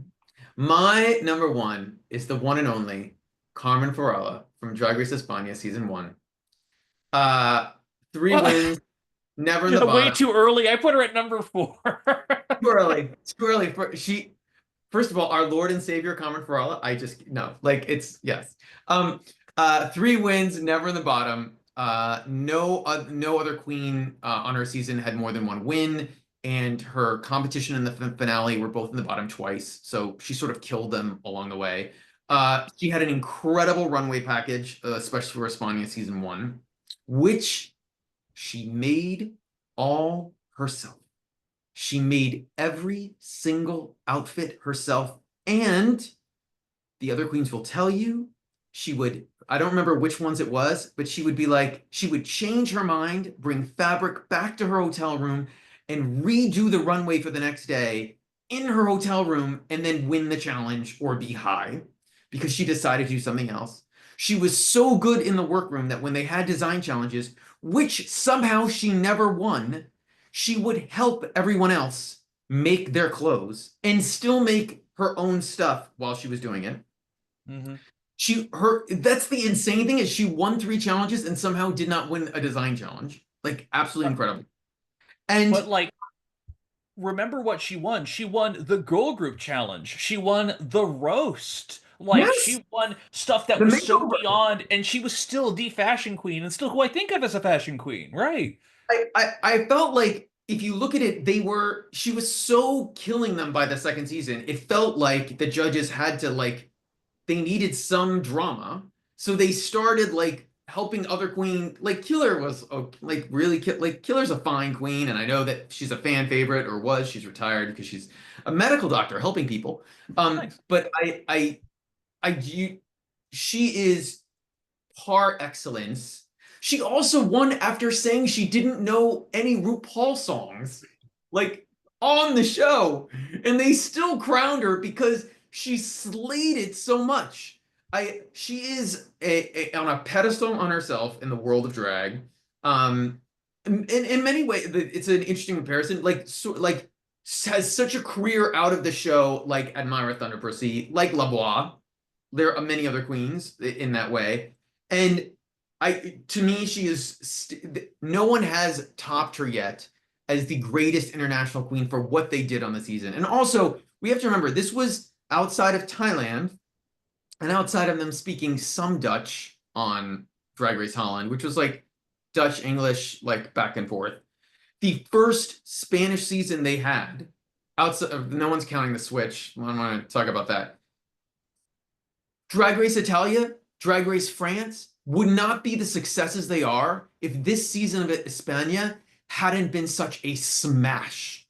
And it is it's not, listen, it's because of the hobbies, it's because of Supreme, but it's also because of her. And people were just blown away. If you ask any US winner, do you know who Carmen Farala is? They absolutely know who she is. Do they know who Lena Galore is? Precious Paula Nicole? Maybe they've heard, maybe it sounds familiar, but they know Yeah. who Carmen is, and that's why she's my number one. I think. I mean, we both had her in the top four. We actually matched up pretty closely in that top four, though. We had Keiona, but like Keiona as a top queen, as Carmen Farala as a top queen. These are undisputed facts, and it is the one thing where these are still a little bit older. When the drag season started, these were some of the earlier picks for some of those wins as well. But I think that they've carried on a legacy, and I think that's part of the reason why, as much as some of my picks might have a little bit of recency bias on there, you Yeah. can't. I'm not going to put Kyron Thrax at number one. I mean, because obviously this is the level that they have to hold up to, and it's going to be really, really hard for another queen to reach that level of belovedness, of just domination, of just pure energy out there. Like, if for some reason the world ends tomorrow, which hey, and you never know, we would still have the legacies of these queens very much intact, and I think excellent picks across the board, and I think absolutely your number one, right there up with me. In fact, let's just do real briefly. Let's recap our top tens because we recapped our 20 through tens earlier, just to make sure. So on my list, I had number 10 Organza, number 9 Kyron Thrax, number 8 Giselle Lullaby, number 7 Lena Galore, number 6 Priyanka, number 5 Isis Couture, number 4 Carmen Farala, number 3 Jimbo, number 2 Lawrence Chaney, and number 1 Keiona. And Greg, you had on your number 10. My number 10 was Maxi. My number 9 was Paloma. My number 8 was Lena Galore. My number 7 was Envy Peru. My number 6 was Lawrence Chaney. My number 5 was Admira Thunder Pussy. My number 4 was Jimbo. My number 3 was The Vivian. My number 2 was Keiona. And my number 1 was Carmen Farala. But I do want to say your pick as Keiona as the number 1 is an absolutely incredible pick. And you could flip a coin. Like, Right.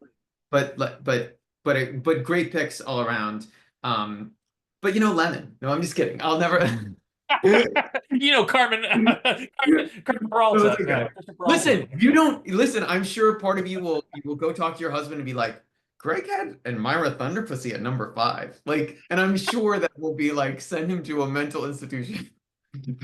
Low key, when we were having the discussion earlier, I shared my list, and I did have blue hydrangea higher. And he's like, blue hydrangea, the top 10's a choice. I'm like, but it makes sense. A lot of people forget. Here's the last thing I'll say about this is that when blue hydrangea did her lip syncs during UK versus the World, it's just like, oh, she's gonna be eaten up. She's up against fucking Mo Hart. She did the work. Boy, did she do the work to try and win those lip syncs. Like as much as we could talk about how there's a very clear UK bias on some of those seasons, Blue did the work. There's no mistake. And I will also give her credit for when the following UK versus when they did do the cash prize and they announced it. Sorry, Blue. She just goes, human. Incredible. Like that's the behavior you want to see in a winner. To that end, any other last comments before we close out? I think my only last comment is I'm so sorry to all of our listeners, but I do not have an international queen pick of the week because I completely forgot. But also my brain is mush because of the Oscars. But I've come out of the pit. We have some exciting things that will be on the podcast soon. Not 100% sure how they will work, but it's going to be good. It'll be Yeah. good. So There's some we'll be plans in the work, we have things in the assuredly. work. And once again, I will reiterate what Evan said. Things will be coming fast and furious with new seasons. My guess is they're trying to edit Brazil as we speak to get it out by East. Well, wait, maybe Easter already happened. Like get it out, by I don't know, May 1st, but coming soon. Yeah. What about you, Evan? Did you actually make an international? Did you do the assignment? Did you pick a queen of the week?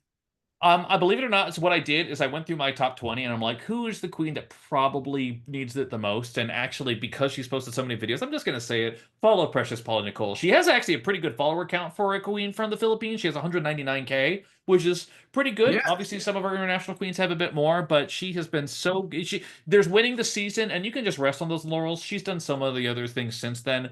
Give a follow to Precious Paula Nicole. She deserves it. We all love Marina Summers, but people want to see who the bitch who beat her.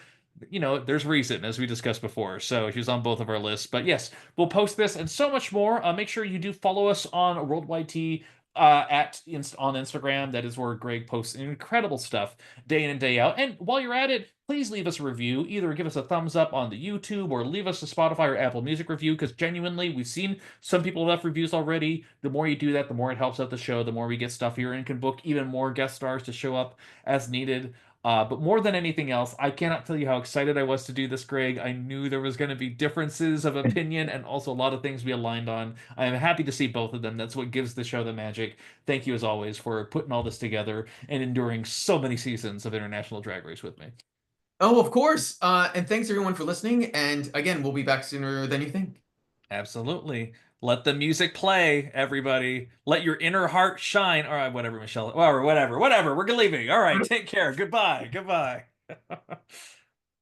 Where's the thing?